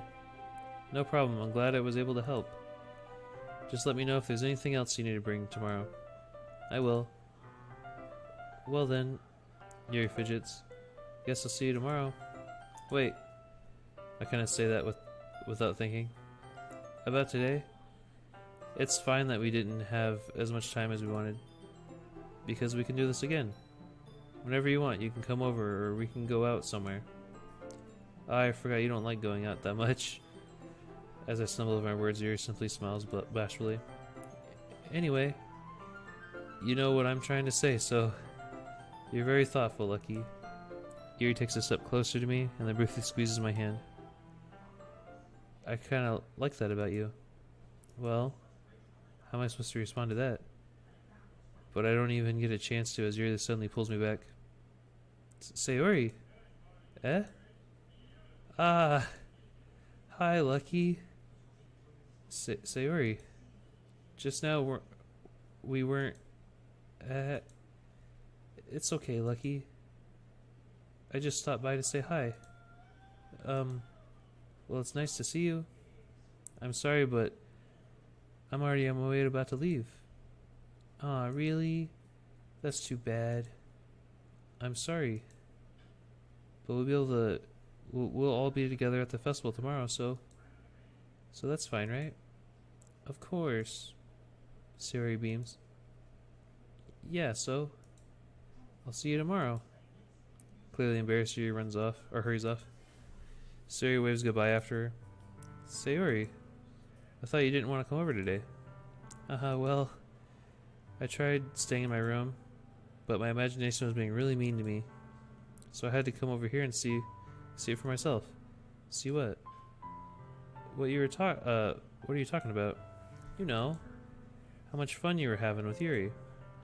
And how close you got to her. Makes me really happy that you made such good friends. That's all that matters to me. Tears start to fall down Sayori's face. That's all that matters to me. Why am I feeling this way, Lucky? I'm supposed to be happy for you. Why does it feel like my heart is splitting in half? It hurts so much. Everything hurts so much. This would be so much better if I could just disappear. Sayori, don't say that. It's true, Lucky. If I wasn't here, then you wouldn't have wasted your sympathy on me. You wouldn't have put me in this... You wouldn't have put up with me being selfish. Monica was right. I should just...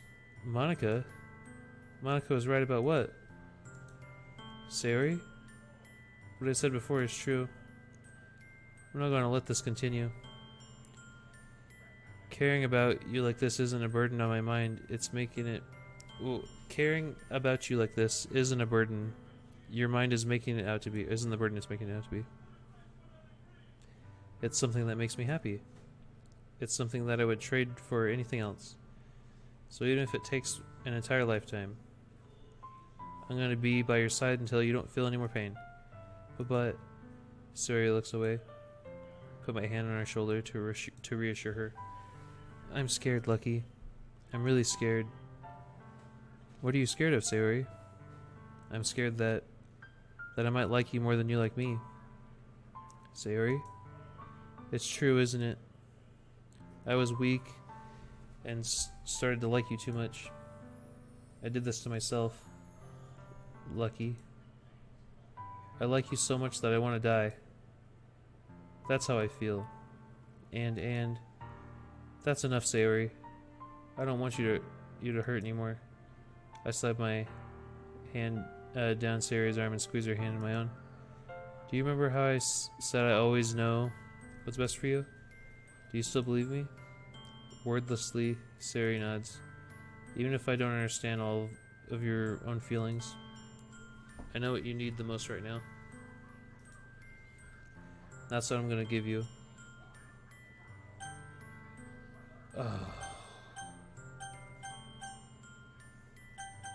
That'd be a lie, though, if I said I love you. You'll always be my dearest friend. You'll always be my dearest friend. What you need most is for things to be like they've always been. Monica told me the truth. She told me how much happier you seemed after I joined the club. I know you're struggling with some really difficult feelings right now, but please trust me that I know what's best, and that will make what will make you happy in the end. I promise I'll help get things back to the way they were. I see. Sayori forces her smile through an incredible pained expression. Haha. Is this what I feel like? To get stabbed in the chest? I should write a poem about this. Sayori? It's okay. It's just a punishment, remember? For being so selfish? So please, please don't worry about these stupid feelings. I know you're right. I knew this whole time that there's no happiness down that path. That's why I came here. It's just so I get the answer I needed to hear. And the other thing, you're also right that I just want to go back to the way it was. I realize that now. You really do know me better than anyone, Lucky. I'll trust you with anything. Anything at all. So, Sari's smile finally breaks. All of a sudden she turns around and drops to her knees. Ah! Clutching her head with both hands, she screams as loudly as she can. I'm so shocked that I don't know how to react. Sari looks over her shoulder and then flashes one more weak smile before turning around and running off. Sari? I'm left helplessly standing on the front of my house. Why am I feeling so horrible about this? There's nothing more that I could have done. The most I can do is support Sari through her feelings and help her on the path that's right. But I'm having so much trouble understanding Sari's feelings as she is, even though I can comfort her. I keep wondering if I should be doing something more or something different. I know these thoughts will come to plague me until things are back the way they were. I'm going to give everything I've got. Sari will always be my dearest friend, and I'll do whatever it takes to put a smile on her face every day. I just friend-zoned Sari, basically.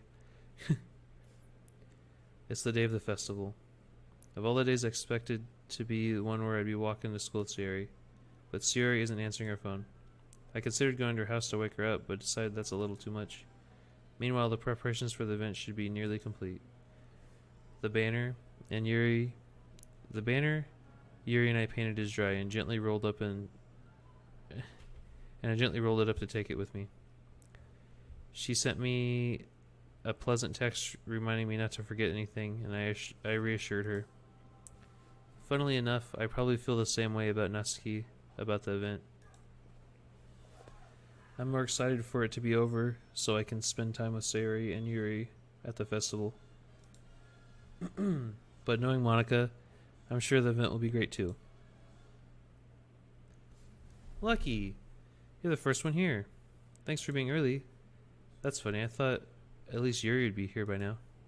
Monica is placing little booklets on each of the desks in the classroom. They must be the ones she's prepared that have all the poems that we're performing. In the end, I found a random poem online that I thought Monica would like and submitted it. So that's the one I'll be performing. I'm surprised you didn't bring Sari with you. Yeah, she overslept again. That dummy. You think that on days this important she'd try a little harder. I say that, but I suddenly remember that Sari told me yesterday. And I suddenly feel awful knowing it's not nearly that simple for her. I only said it because it's the way I'm used to thinking. But maybe I should have gone and wake her up after all. Haha. You should take a little responsibility for her, Lucky. I mean, especially after your exchange with her yesterday. You know, you kind of left her hanging this morning, you know? Exchange? Monica, you know about that? Of course I do. I'm the club president after all. But I stammer, embarrassed. Did Sarah really tell you about it that quickly? About how I basically turned her down for her confession? That makes me seem like the bad guy here. But I'm the one who knows what's best for her, right? Jeez. You don't know the full story at all, so don't worry. Probably know a lot more than you think. Monica is being as friendly as usual, but for some reason I felt the chill down my spine after hearing that. Hey, do you want to check out the pamphlets? They came out really nice. Yeah, sure. I grabbed one of the pamphlets, laid it on the desks. Oh yeah, they really did. Something that will definitely help people take the club more seriously. Yeah, I thought so too. I flipped through the pages. Each member's poem is neatly printed on its own page, giving it an almost professional feel. I recognized Natsuki and Yuri's poems from the ones they performed during our practice. What's this? I flipped to Sayori's poem. It's different from the one she's practiced. It's one that I haven't read before. Oh gosh. Percentage? Hold on a second. Oh my, it's just all get out of my head. Okay. Get out of my head, get out of my head, get out of my head, get out of my head. I don't know. It's all the same. Get out of my head, get out of my head, get out of my head. Get out of my head. Get out of my head before I do what I know is best for you. Get out of my head before I listen to everything she said to me. Get out of my head before I show you how much I love you. Get out of my head before I finish writing this poem. But a poem is never actually finished. It just stops moving. Oh. Saged. What is this? Reading the poem, I get a pit in my stomach. Lucky? What's wrong? Nothing. This poem feels completely different from everything else Sari's written. But more than that, I changed my mind. I'm gonna go get Sayori, so... well, alright. Try not to take too long, okay? I quickly leave the classroom. Don't strain yourself, Monica calls out after me. I quicken my pace. What was I thinking? I should have tried a little bit harder for Sayori. It's not a big deal, at least wait. It wasn't a big deal to at least wait for her or help her wake up. Even the simple gesture of waking her up, walking her to school makes her really happy. Besides, I told her yesterday that things will be the same as they always have been. That's all she needs and what I want to give her. I reach Sayori's house and knock on the door. I didn't expect an answer since she's not picking up the phone either. Like yesterday, I opened the door and just let myself in. Sayori? She really is a heavy sleeper. I swallow. I can't believe I ended up doing this after all. Waking her up in her own house. Isn't that more like something a boyfriend would do? In any case, it just feels right. Outside Sayori's room, I knock on her door. Sayori? Wake up, dummy. There's no response. I really didn't want to have to enter the room like this. Isn't it kind of a breach of privacy? But she really leaves me no choice. I gently open the door. Oh my gosh. Oh my gosh. Sayori hung herself. Oh my god. That actually scared me when I seen that. An exception has occurred.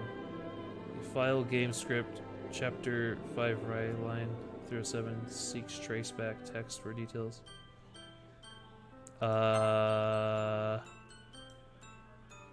Okay. What the hell? What the hell? Is this a nightmare? It has to be. This isn't real. There's no way this can be real. Sayori wouldn't do this. Everything was just normal up till a few days ago. That's why I can't believe what my eyes are showing me. I suppressed the urge to vomit. Just yesterday, I told Sayori that I'd be there for her. I told her I know what's best for her and that everything will be okay. Then why? Why would she do this? How could she be so helpless? What did I do wrong? Tearing down her confession? That has to be what pushed her over the edge. Her agonizing scream still echoes in my ears. Why did I... Oh my gosh. Getting like shivers up my spine. Why did I do that to her when she needed me the most? Why was I so selfish? This is my fault. My swarming thoughts kept telling me everything I could have done to prevent this. If I just spent more time with her, walked her to school, and gave her what I know she wanted out of our relationship, then I could have prevented this. I know I could have prevented this. Screw this. Screw the literature club. Screw the festival. I just lost my best friend. Someone I grew up with. She's gone forever now. Nothing I can do to bring her back. This isn't some game where I can just reset and try something different. I only had one chance and I wasn't careful enough. And now I'll carry this guilt with me until I die. Nothing in my life is worth more than hers. But I still couldn't do what she needed from me. And now, I can never take it back. Never. Never, never, never, never. End. Oh. I got the... Oh. Now there's two Monicas. What's this? I see an annoying girl running towards me from a distance, waving her arms in the air, like she's totally oblivious with the attention she might draw to herself. That girl is my neighbor and a good friend since we were children. You know the kind of friend you would see yourself making today, but it just kind of works out because you've known each other for a long. We used to walk to school together on days like this, but hold on, wait.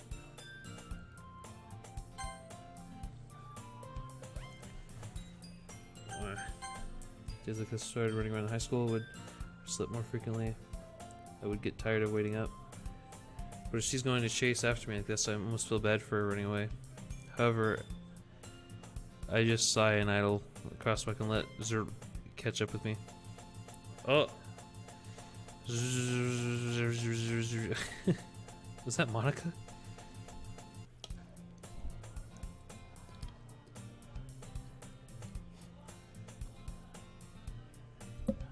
It's an ordinary school day like any other. Mornings are usually the worst, being surrounded by couples and friends group walking to school together. Meanwhile, I've always walked to school alone. I always tell myself it's about time I met some girls or something like that. But I have no motivation to join a club or any clubs. I'm perfectly content just getting by on the average while spending my free time on games and anime. There's always the anime club, but it's not like there would be any girls in it anyway. The school day is ordinary as ever, and it's over before I know it. After I pack up my things, I stare blankly at the wall, looking for an ounce of motivation. Clubs? There really aren't any that interest me. This is really weird. Besides, most of them would probably be way too demanding for me to want to deal with it. I guess I have no choice but to start with the anime club. Lucky? Oh, Monica. Oh my goodness, I totally didn't expect to see you here. It's been a while, right? Yeah, it has. Monica smiles sweetly. We do know each other well. We do know each other well. We really talked, but we were in the same class last year. Monica was probably the most popular girl in class. Smart, beautiful, athletic. Basically completely out of my league. So having her smile at me genuinely feels a little... What did you come in here for anyway? Oh, I just been looking for some supplies to use for my club. Do you know if there's any construction paper in here? Or markers? I guess you could check the closet. You're in the debate club, right? About that. I actually quit the debate club. Really? You quit? Yeah. To be honest, I can't stand all the politics around the major clubs. It feels like nothing but arguing about the budget and publicity and how to prepare for events. I'd much rather take something I personally enjoy and make something special out of it. In that case, what club did you decide to join? Actually, I'm starting a new one. A literature club. Literature? That sounds kind of dull. How many members do you have so far? Haha. It's kind of embarrassing, but there are only 3 of us so far. It's really hard to find new members for something that sounds so boring. Well, I can see that, but it's really not boring at all, you know? Literature can be anything. Reading, writing, poetry. I mean, one of the members even keeps her manga collection in the club room. Wait, really? Yeah, it's funny, right? She's always insists that manga is literature too. I mean, she's not wrong, I guess. And besides, a member is a member, right? Did Monica say she... Hey, Lucky. By any chance, are you still looking for a club to join? I mean, I guess so, but... In that case, is there any chance you could do me a big favor? I won't ask you to join, but... If you could, at the very least, come visit my club room. It'd make me really happy. Please? Well, I guess I have no reason to refuse. Besides, how could I ever refuse something like Monica? Or someone like Monica? Sure, I guess I could check it out. Ha, awesome. You're really sweet, Lucky, you know that? It's nothing, really. Shall we go, then? I'll look for the materials another time. You're more important. And thus, today marks the day I sold my soul to Monica and her irresistible smile. I timidly follow Monica across the room and upstairs, a section of the school I rarely visit, being generally used for third-year classes and activities. Monica, full of injury, swings open the classroom door. I'm back, and I brought a guest with me. Hey. Guest? Seriously? Seriously? You brought a boy? Way to kill the atmosphere. Don't be mean, Natsuki. By the way, welcome to the club, Lucky. All words escape me in this situation. This club is full of incredibly cute girls. So let me guess. You're Monica's boyfriend, right? What? No, I'm not. Natsuki? The girl with the sour attitude, whose name is apparently Natsuki, is one I don't recognize. Her small figure makes me think she's probably a first year. Anyway, this is Natsuki, energetic as usual. And this is Yuri, the vice president. It's nice to meet you. Yuri, who appears comparatively more mature and timid, seems to have a hard time keeping up with someone like Natsuki. Yeah, it's nice to meet both of you. So I ran into Lucky in the classroom and decided to come check out the club. Isn't that great? Wait, Monica? Didn't you tell me...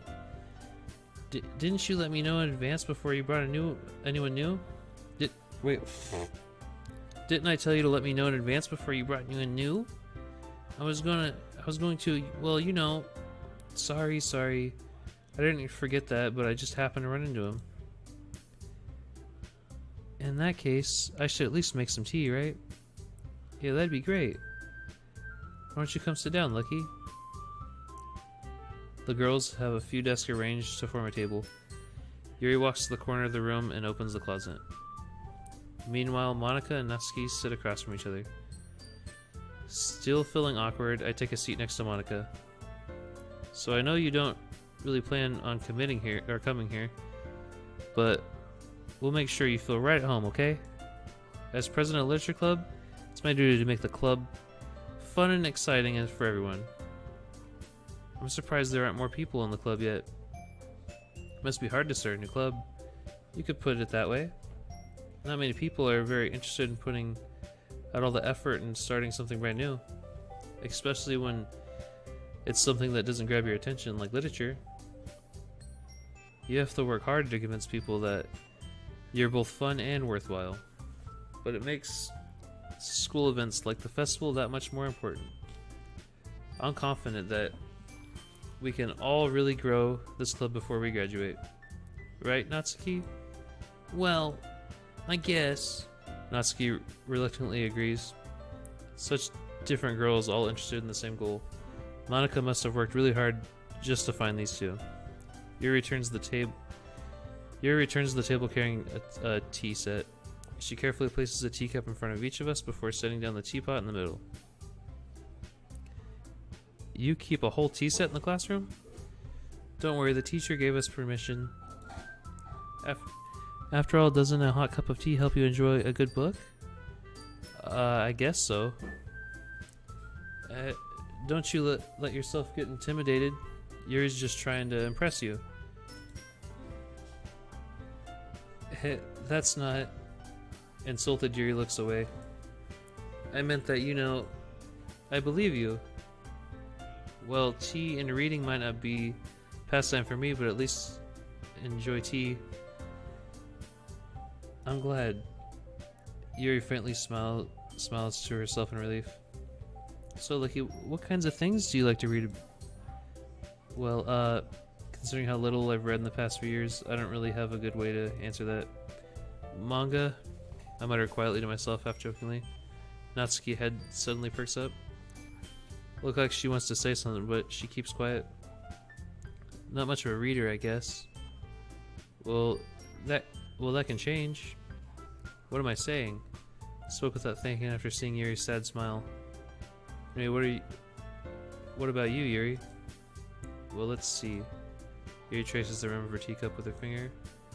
My favorites are usually novels that build deep and complex fantasy worlds. The level of creativity and craftsmanship behind them is amazing to me. Huh. And telling a good story is such a foreign world is equally impressive. Here goes clearly passionate about her reading. She seemed reassured and timid since the moment I walked in, but it's obvious by the way her eyes light up that she finds her comfort in the world of books, not people. But you know, I like a lot of things. Stories with deep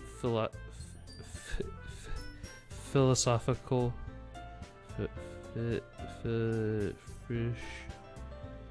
psychological elements usually immerse me as well. Isn't it amazing how writers can so deliberately take advantage of your own lack of imagination to completely throw you for a loop? Anyway, I've been reading a lot of horror lately. I read a horror book. I read a horror book once. I desperately grasped for something I could relate to at a minimal level. At this rate, Yuri might as well have a conversation with a rock. Haha. I'd expect that from you, Yuri.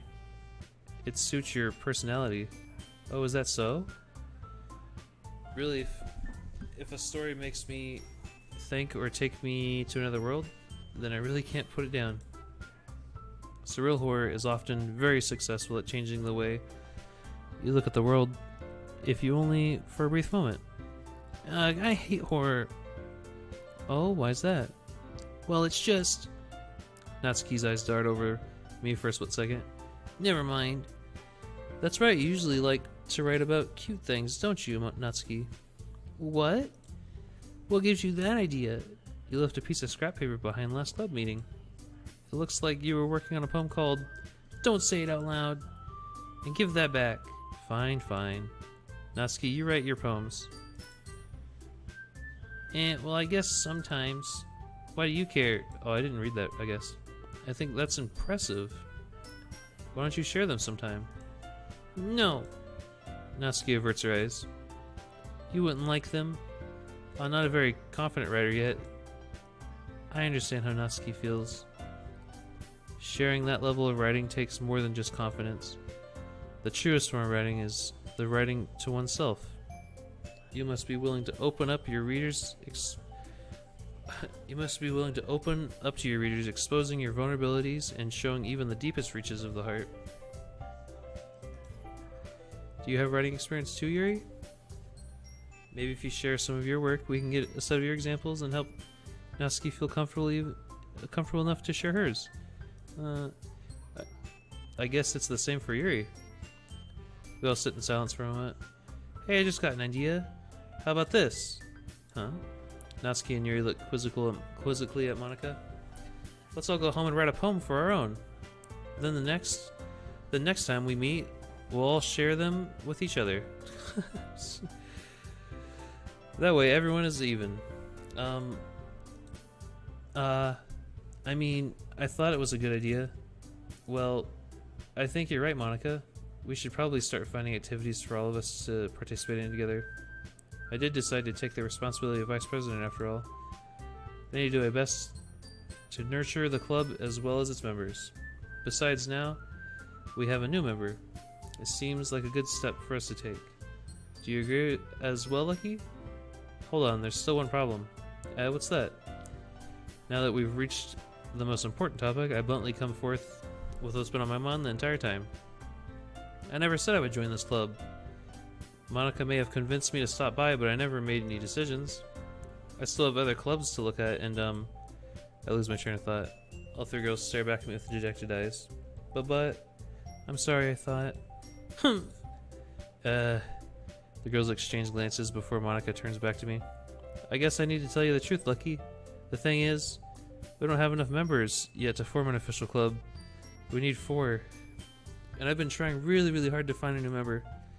And if you don't find one more before the festival, I'm defenseless against these girls. How am I supposed to make a clear-headed decision when it's like this? I'd feel terrible for letting everyone down in this situation. And besides, the club itself seems pretty relaxed. So if writing poems is the price I need to pay in order to spend every day with these beautiful girls? Right. Okay, I've decided then. I'll join the literature club. One by one, the girls' eyes light up. Oh my goodness, really? Do you really mean that, Lucky? Yeah. Could be fun, right? You really did scare me for a moment. I mean, really just left after all... if you really just left after all this, I'd be really pissed. Lucky, I'm so happy. Oh my gosh. We can become an official club now. Let me go back to that. Wait. What was that? History. Oh, whoa, is that Monica? All the stuff that previously was said. Huh. Oh, okay.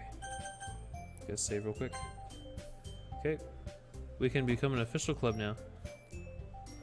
Thank you so much for this. You're really amazing. Alright. I'll do everything I can to give you a great time, okay? Thanks, I guess. Okay, everyone. I think that's where we can officially end it for today's meeting. And on a good note. Everyone remember tonight's assignment. Write a poem and bring it to the next meeting so we can all share. Monica looks at me over... oh gosh. Monica looks over at me once more. Lucky, I look forward to seeing how you express yourself. Hehe. Yeah.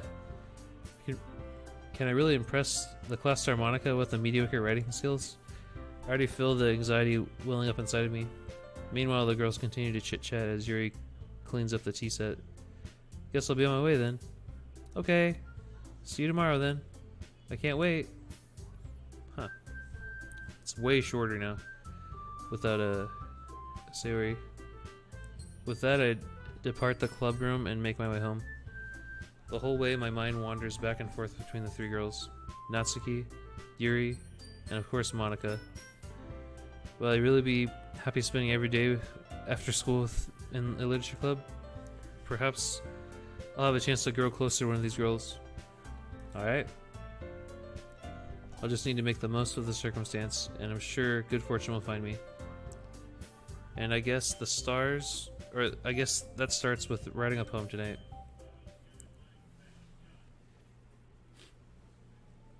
Yes, I would like to read the special poem. A joke. A man walked into a club. In the club there was a girl who liked him very much. They spent some time together, and then she liked him even more. One day the girl realized she was in love with him. Before disaster could happen, a third party intervened with her programming. Suddenly the girl hated herself for being in love. This contradiction caused the script to derail. The universe started to collapse, but she killed herself just in time. Oh my gosh. I just got Natsuki and Yuri now. I think I'm going to try to go for Natsuki this time so it's different. Lucky. Because it's me. Heart. Bouncy. Smile. Charm. It's gonna be super easy. Rainbow. Friends. Milk. Bubbles. Vanilla. Giggle. This is Dazzle. Bunny. Sugar. Fireworks. Sparkle. I'm gonna get 100% on her. Joy. No, no. Dang it. Pink. Color. Ribbon. I only missed one. That was so fast. Hi again, Lucky. Glad to see you didn't run away on us, haha. Nah, don't worry. This might be a little strange for me, but at least I keep my word. Well, I'm back at the literature club. I was the last to come in, so everyone else is already hanging out. Oh, what the heck? Thanks for keeping your promise, Lucky. I hope this isn't too overwhelming of a commitment for you. Making you dive headfirst into literature when you're not even accustomed to it? Oh my gosh. You see Natsuki come on the screen like that? Oh come on. Like he deserves any slack. He already had to be dragged here by Monica. I don't know if you're planning just to come here to hang out or what. But if you don't take us seriously, then you won't see the end of it. Whoa, she's like in front of the words. Natsuki have a big mouth for someone who keeps manga collection in the club room. Natsuki finds herself stuck between saying Monica and manga. Manga is literature. Manga is literature. How am I doing the voice? Manga is manga is literature. so bad. Swiftly defeated, Natsuki plops back into her seat. I'm sorry, Lucky. We'll make sure to put your comfort first, okay? Yuri shoots Natsuki with a disappointed glance. Anyway, now that you're in the club and all, perhaps you might have an interest in picking up a book to read? Well, I can't really say no either way. Like you said, I'm in this club now. So, it only feels right for me to do something like that if you ask. Wait, I didn't mean it like that. If you don't really want me to, then forget I said anything, I guess. No, it's not that, Yuri. I want to try to be part of this club. So even if I don't read often, I'd be happy to pick up a book if you wanted me to. Are you sure? I just feel like, well, as vice president and all, that I should help you get started on something you might like. Yuri reaches into her bag and pulls out a book. Oh, the music's all weird. I didn't really want you to feel left out. So I picked out this book and I thought you might enjoy. It's a short read, so it should keep your attention even if you don't usually read. And we could, you know, discuss it if you wanted. This is... How is this accidentally becoming so cute? Or how is this girl actually being so cute? Let me look at it, hold on. How is this girl accidentally being so cute? Okay. She even picked out a book she thinks I'll like despite me not reading much. Yuri, thank you. I'll definitely read this. I enthusiastically take the book. Phew. Well, you can read it at your own pace. I look forward to hearing what you think. Now that everyone's settled in, I expect Mona to kick off some scheduled activities for the club. But that doesn't seem to be the case. Yuri's face is already buried into a book. I can't help but notice her intense expression, like she was waiting for this chance. Meanwhile, Natsuki is rummaging around in the closet. Ugh. I hear Natsuki utter an exasperated sigh from within the closet. She seems to be annoyed about something. I approach her in case she needs a hand. You looking for something in there? Fucking Monica! She never puts my stuff back in the right spot. What's the point in keeping your collection organized if someone else is just gonna mess it up? Natsuki slides a bunch of stacked books on the boxes across the shelf. Manga? You read manga, right? Sometimes. Manga is one of those things where you can't admit you're really into it until you figure out where the other person stands. How did you know? Anyway, I heard you bring it up at some point. Besides, it's kind of written on your face. What's that supposed to mean? I see. There's a low volume of manga. There's a lone volume of manga amidst a stack of various books on the side of one of the shelves. Curious, I pull it out of the stack. There it is. Natsuki snatches it out of my hand. She then turns the box of manga and spills the volumes right into the middle of the rest. Oh wait. What? Hold on. She then turns to a box of manga and slips the volume right into the middle of the rest. Ah, much better. Seeing a box set with one book missing is probably the most irritating sight in the world. I know that feel. I get a closer look at the box set she's admiring. Parfait Girls? Is that Parfait? Parfait Girls. It's a series I've never even heard of in my life. This probably means it's either way out of my demographic or it's simply terrible. If you're gonna judge, if you're gonna judge, you can just go do it through the glass on the door. She points to the classroom door. Hey, I wasn't judging anything. I didn't even say anything. It was the tone of your voice. But I'll tell you one thing, Lucky. Consider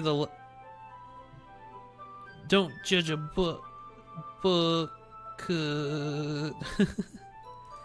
does it say? There's a lesson straight from the Literature Club. Don't judge a book by its cover. Why does it say this, though? Probably Monica? Don't judge a book. Don't judge a book. In fact, Natsuki pulls out the first volume of Parfait Girls from the book. From the box. I'm gonna show you exactly why. She shoves the book right into my hands. Ah! I stare at the cover. It features 4 girls in colorful attire, striking animated feminine poses. It's exceedingly Mo. Don't just stand there. Natsuki grabs my arm and pulls me out of the closet. She then takes a seat against the wall beneath the windowsill, and she pats on the ground next to her to signal to sit there.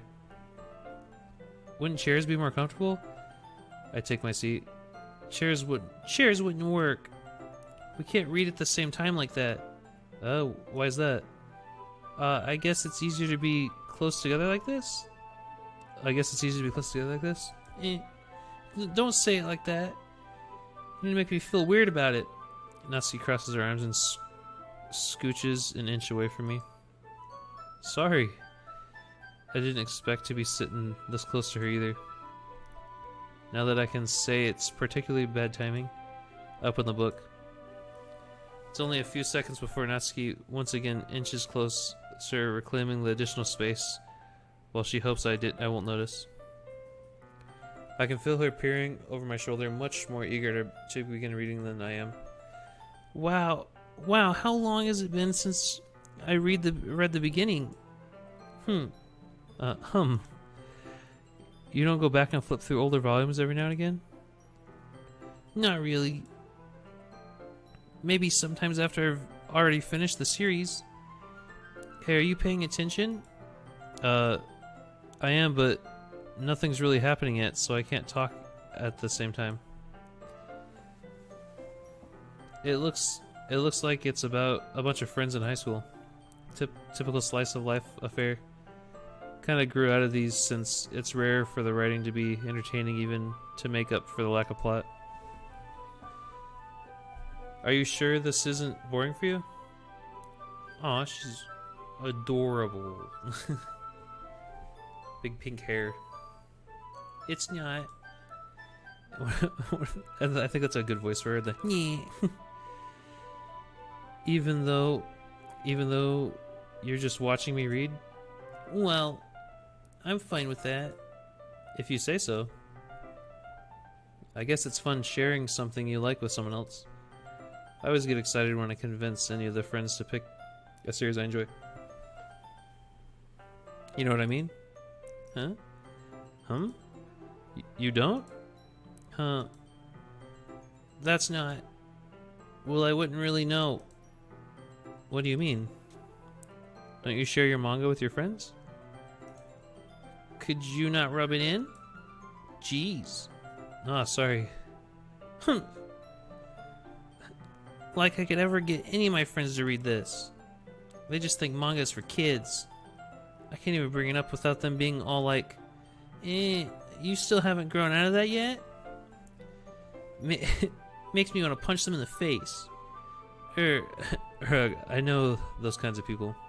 Honestly, it takes a lot of effort to find friends who don't judge, much less friends who are also into it. I'm already kind of a loser, so I guess I gravitate towards the other losers over time. But it's probably harder for someone like you. Yeah, that's pretty that's pretty accurate. Wait, which part? I mean, I feel like I can't even keep it in my own room. My dad would beat the shit out of me if he found this. What does it actually say? I mean, I feel like I can't even keep it in my room. Oh, it doesn't say. Is there history about it now? I don't even know what my dad would do if he found this. Oh my god. If your dad would beat the shit out of her. That's so forward. At least it's safe here in the club room. Except Monica's kind of a jerk about it. I just can't win, can I? Well, it paid off in the end, didn't it? I mean, here I am reading it. Well, it's not like that solves any of my problems. Maybe.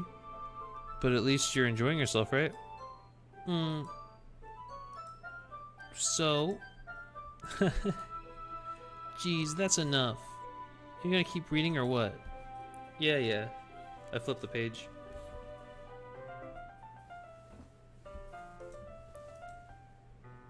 Bunch of nothing. Time passes. Natsuki is strangely quiet now. I glance over at her. Looks like she started to fall asleep. Hey, Natsuki. Yeah? Suddenly, Natsuki collapses straight into me. Hey! Oh my gosh. Oh,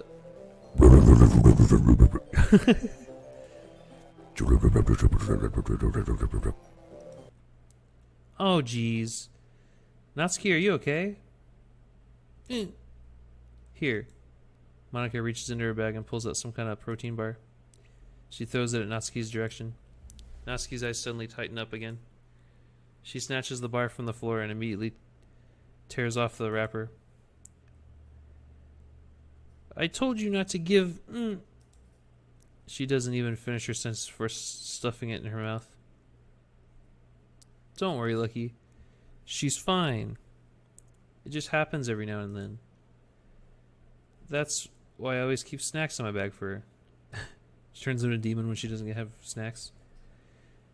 Anyway, why don't we all share poems now? Okay. Guess I'm going Natsuki first. I told Natsuki I was interested in her poems yesterday. It's probably only fair I shared mine with hers first. Lucky? Oh. I said my name instead of question mark. Okay, well, let's start with the things I don't like. Okay, let's start with the things I don't like. First of all, Natsuki rereads my poem. Never mind, I don't feel like giving you my opinion. Then what's the point of sharing in the first place? I wrote this when I could have been doing other things. In fact, I remember how I said I wanted to read your poems. That's what I had in mind when writing this. I want to help you feel comfortable enough to share yours. Like Monica said. Well, I'd be more comfortable sharing my poem if yours was really bad. You're supposed to show me some dumb poem and make me go, ha, well, it's not that great, but let me show you what real literature looks like. And you went and ruined it. I hope you're happy. So, in other words, you're saying you liked it. Natsuki retorts, Natsuki's retort gets caught in her throat. You're so... You don't understand anything, do you? I already told you that you don't have to go announcing it to the world like you're all self-important. Pretty sure you never actually said that. I say that mostly to myself. Natsuki must really hate me or something. I can't figure out if it's a win or a lose that she liked my poem. In that case, you still need to show me yours, right? Grr, fine, I guess. Only because Monica will make me if I don't. Eagles can fly, monkeys can climb, crickets can leap, horses can race, owls can seek, cheetahs can run, eagles can fly, people can try, but that's about it. Nice. Yeah. I told you that you weren't gonna like it. I like it. What? Just be honest. I am.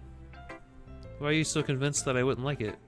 Well, because everyone in high school thinks that writing has to be all sophisticated and stuff, so people don't think my writing is serious. But isn't the point of poems for people to express themselves?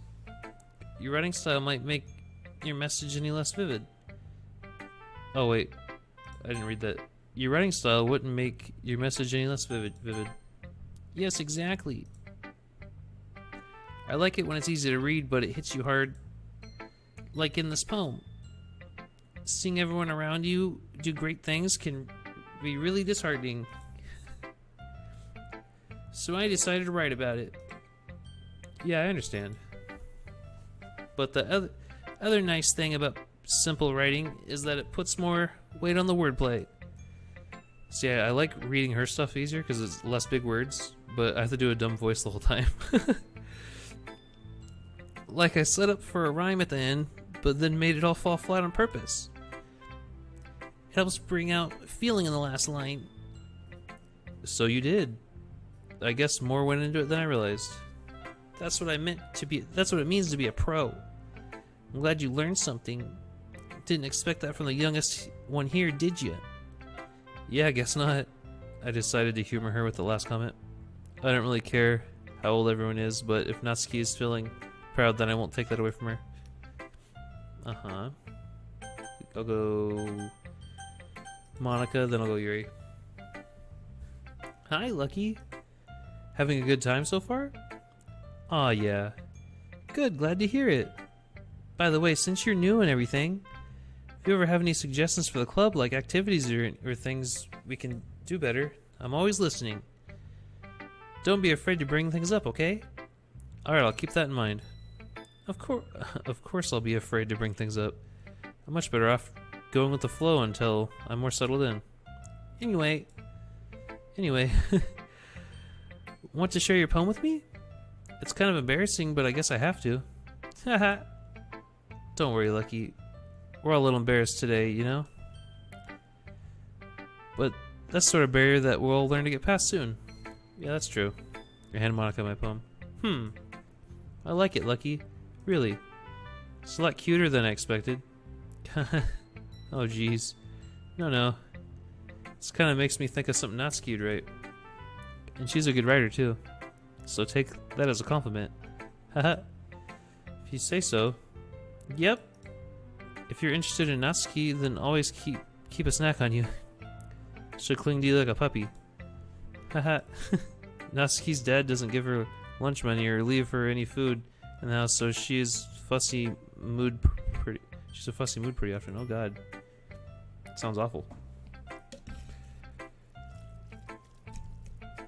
Sounds terrible. But sometimes she just loses all of her strength and shuts down. Like earlier. This is just a guess. Whoa, why does it look like that? But I think she's small because her malnutrition is interfering with her adolescent growth. But hey, some guys are into petite girls too, you know? Sorry, just trying to look at the bright side. Anyway, do you want to read my poem now? Don't worry, I'm not very good. You sound pretty confident for someone who claims to not be very good. Well, that's just because I have to sound confident. That doesn't mean I always feel that way, you know? I see. Well, let's read it then. Hole in wall. But he wasn't looking at me, confused. I frantically glanced at the surroundings, but my burned eyes can no longer see color. What? Are there others in this room? Are they talking? Or are they simply poems on a flat sheet of paper? The sound of frantic scrawling playing tricks on my ears. The room begins to crinkle, closing on me. The air I breathe dissipates before I reaches my lungs. I panic. There must be a way out. It's right there. He's right there. Swallowing my fears, I brandish my pen. Oh no. So, what do you think? It's creepy. That's very freeform, if that's what you call it. Sorry, I'm not really the right person to ask about feedback. Haha, that's okay. Yeah, that kind of style has gotten pretty popular nowadays. That is, a lot of poems have been putting emphasis on timing between words and lines. When performed out loud, it can be really powerful. What was the inspiration behind this one? Well, I'm not really sure I know how to put it. I guess you could say I had some kind of epiphany recently. It's been influencing my poems a bit. An epiphany? Yeah, something like that. I'm kind of nervous to talk about deep stuff like that because it's kind of coming on strongly. Maybe after everyone is better friends with each other. Anyway, here's Monica's writing tip of the day. Sometimes when you're writing a poem or a story, your brain gets too fixated on a specific point. If you try so hard, make it perfect, then you'll never make any progress. Just force yourself to get something down on the paper and tidy it up later. Another way to think about it is this. If you keep your pen in the same spot for too long, you'll just get a big dark puddle of ink. So just move your hand and go with the flow. That's my advice for today. Thanks for listening. I gotta go talk to Yuri next.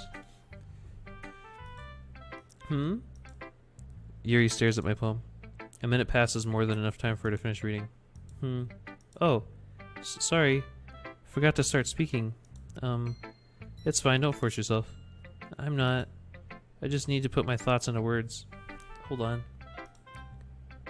Okay. This is your first time writing a poem, right? Yeah.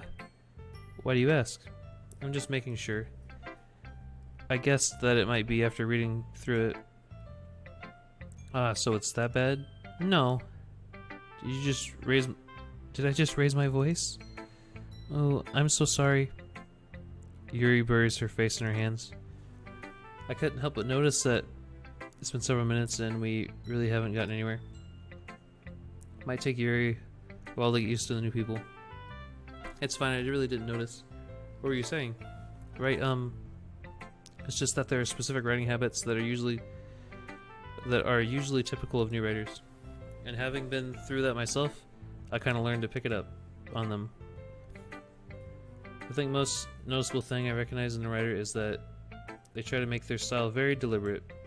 In other words, they tend to pick up writing styles separate from their topic matter, and they form fit the two together. The end result is both the style and expressions are weakened. Once Yuri finds her train of thought, it's as if her demeanor totally changes. Her stammering is completely gone and she sounds like an expert. Of course, that's not something you can be blamed for. There's so many different skills and techniques that go into writing even a simple poem. Not just finding them and building them, but getting them to work together is probably the most challenging part. It might take you some time, but it all comes with practice and learning by example and trying new things. I also hope that everyone else in this club gives you valuable feedback. Natsuki can be a little bit biased though. Biased how? Well, never mind. I shouldn't be talking about other people like that. Sorry. It's fine. I'm not sure if Yuri is apologizing to herself or for me or to Natsuki. Do you mind if I read your poem now? Please do. I love sharing my thought process behind it. Yuri smiles dreamingly as if the rare opportunity for her, as if it's a rare opportunity for her. Which itself is kind of funny. After all, isn't this supposed to be a literature club? Ghosts under the light. The tendrils of the hair illuminate beneath the amber's glow. Bathing. It must be this one. The last remaining streetlight to have withstood the cease of time, I guess. The last yet to be replaced by the sickening blue-green hue of the future. I bathe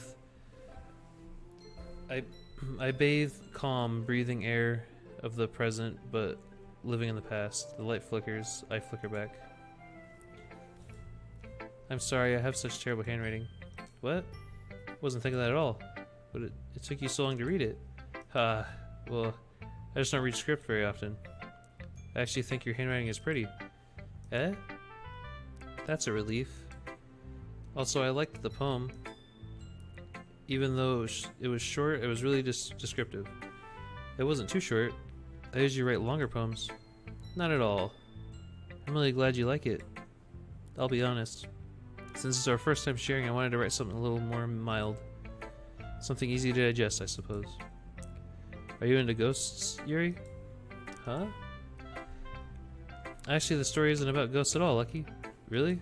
I must have totally missed the point. Well, I suppose you did only glance over it after all. But remember, the poets often express their own thoughts, feelings, and experiences in their work. They usually do more than tell a simple story or paint a picture. In this case, perhaps the subject of the poem is only being symbolically compared to a ghost, lingering in her last remaining place of comfort, unable to let go of the past, and soon to be left with nothing. It's a lot more solemn putting it that way. I hadn't even thought of that. That's impressive. It's nothing really. Well, it makes me happy that you think that. Just remember that it won't be long before you pick up one of these things too. Yeah, maybe you're right. I guess I'll have to keep trying. I'm counting on you. Alright. Phew. I guess that's everyone. I glance around the room. That was a little more stressful than I anticipated. It's as if everyone judged me for mediocre writing abilities. Oh, the music's really weird. Even if they're just being nice, there's no way my poems can stand up to theirs. This is a literature club, after all. I sigh. I guess that's what I ended up getting myself into. Across the room, Monica is writing something on her notebook. My eyes land on Yuri and Natsuki. They gingerly exchange sheets of paper, sharing their respective poems. As they read in tandem, I watch each of their expressions change. Natsuki's eyebrows furrow in frustration. Meanwhile, Yuri smiles sadly. What's with the language? Eh? Did you say something? Oh, it's nothing. Natsuki dismissively returns the poem to the desk with one hand. I guess you could say it's fancy. Thanks. Yours is cute. Cute? Did you completely miss the symbolism or something? It's clearly about the feeling of giving up. How can that be cute? How can that be cute? I know that. I just meant the language, I guess.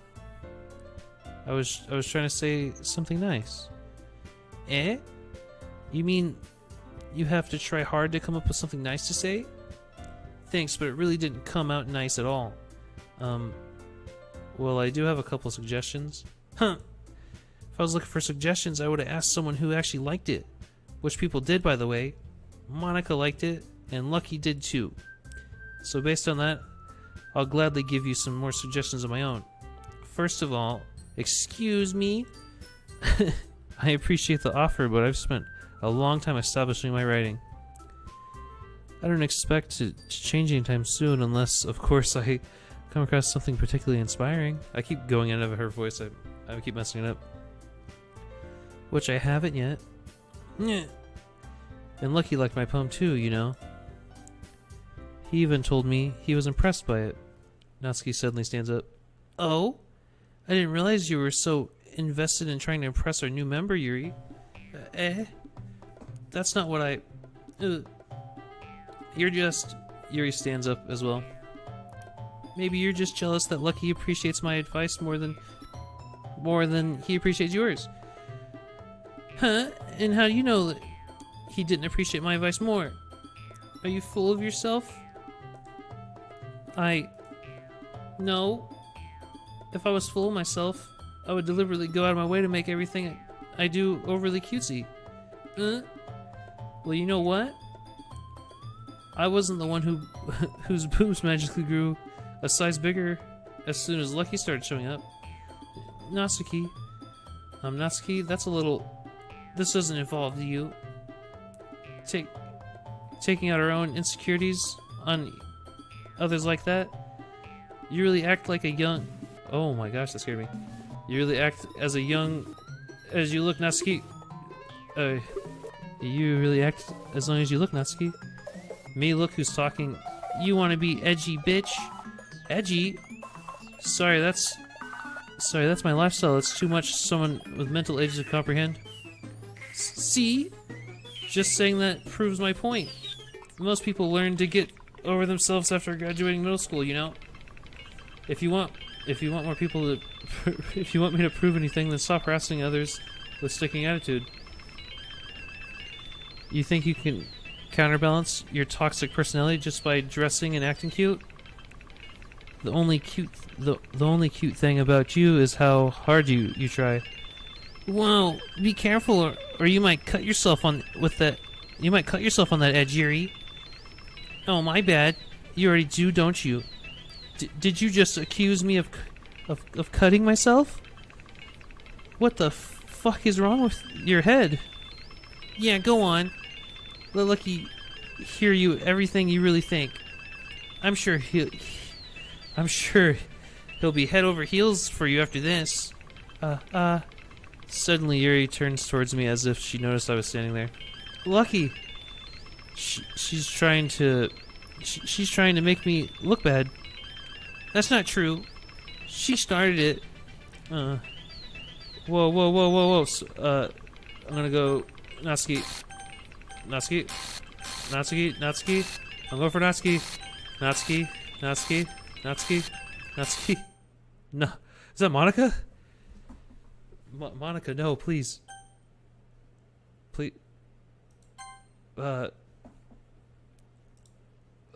Monica? Hey, Lucky? Why don't we step outside for a little bit? Okay? I want to see what they said. How did I get dragged into this in the first place? It's not like I knew anything about writing. But whoever... Oh... It just skipped through all that and said... So I didn't even get to read it. It was too fast. Sorry about that. They really shouldn't have tried to get you involved. It's probably better for us to stay out of this. We'll go back inside once they're done yelling. Haha. Some president I am, right? I can't even confront my own club members properly. I just wish I was able to be a little more assertive sometimes. But I never have it in me to put my foot down against others. You understand, right? Anyway, if this makes sense, you want to spend less time with the others, then that's fine. I'd be happy to spend time with you instead. Suddenly, Natsuki runs out of the classroom. She quickly runs away. Oh dear. Well, it looks like they're done. I didn't mean it. Yuri's rocking back and forth on her desk with her palms on her forehead. Yuri? I didn't mean it. I believe you. I have no idea what Yuri might have said to Natsuki, or did. Lucky, please don't hate me. Please. I'm not like this. There's something wrong with me today. It's fine, Yuri. We know you didn't mean it. Besides, I'm sure Natsuki will forget all about it by tomorrow. Completely. Oh. Anyway, the meeting's over, so you can go home now if you want to. Okay. Yuri looks at me like she wants to say something, but she keeps glancing at Monica. You can go first, Monica. I'd like to stay a little bit longer. I'm the president, so I should be the last one out. I'll wait for you two to be done. Well, I'm vice president, so please let me take the responsibility today. Kind of sounds like you don't want me around or for something, Yuri. It's not like that. It's not that I didn't get much of a chance to discuss my books with Lucky. It would just be embarrassing with you listening. Sigh. Guess I don't have a choice, do I? I'm sorry for causing trouble. Whoa. Okay. Monica just force quit it. I'm gonna save it. I'm gonna quit. I'm gonna quit for there for now, I think. I'll do yeah, I'll do another one later. This is pretty crazy so far. Thanks for everyone who watched and is gonna watch on YouTube and stuff. Hopefully this is entertaining enough. I'm trying my best. And I hope I catch you in the next one then. And I don't really know what else to say. Oh, like and subscribe, please. It helps a lot. Appreciate it all. Appreciate it. I'm like tired, sorry. Alright, bye.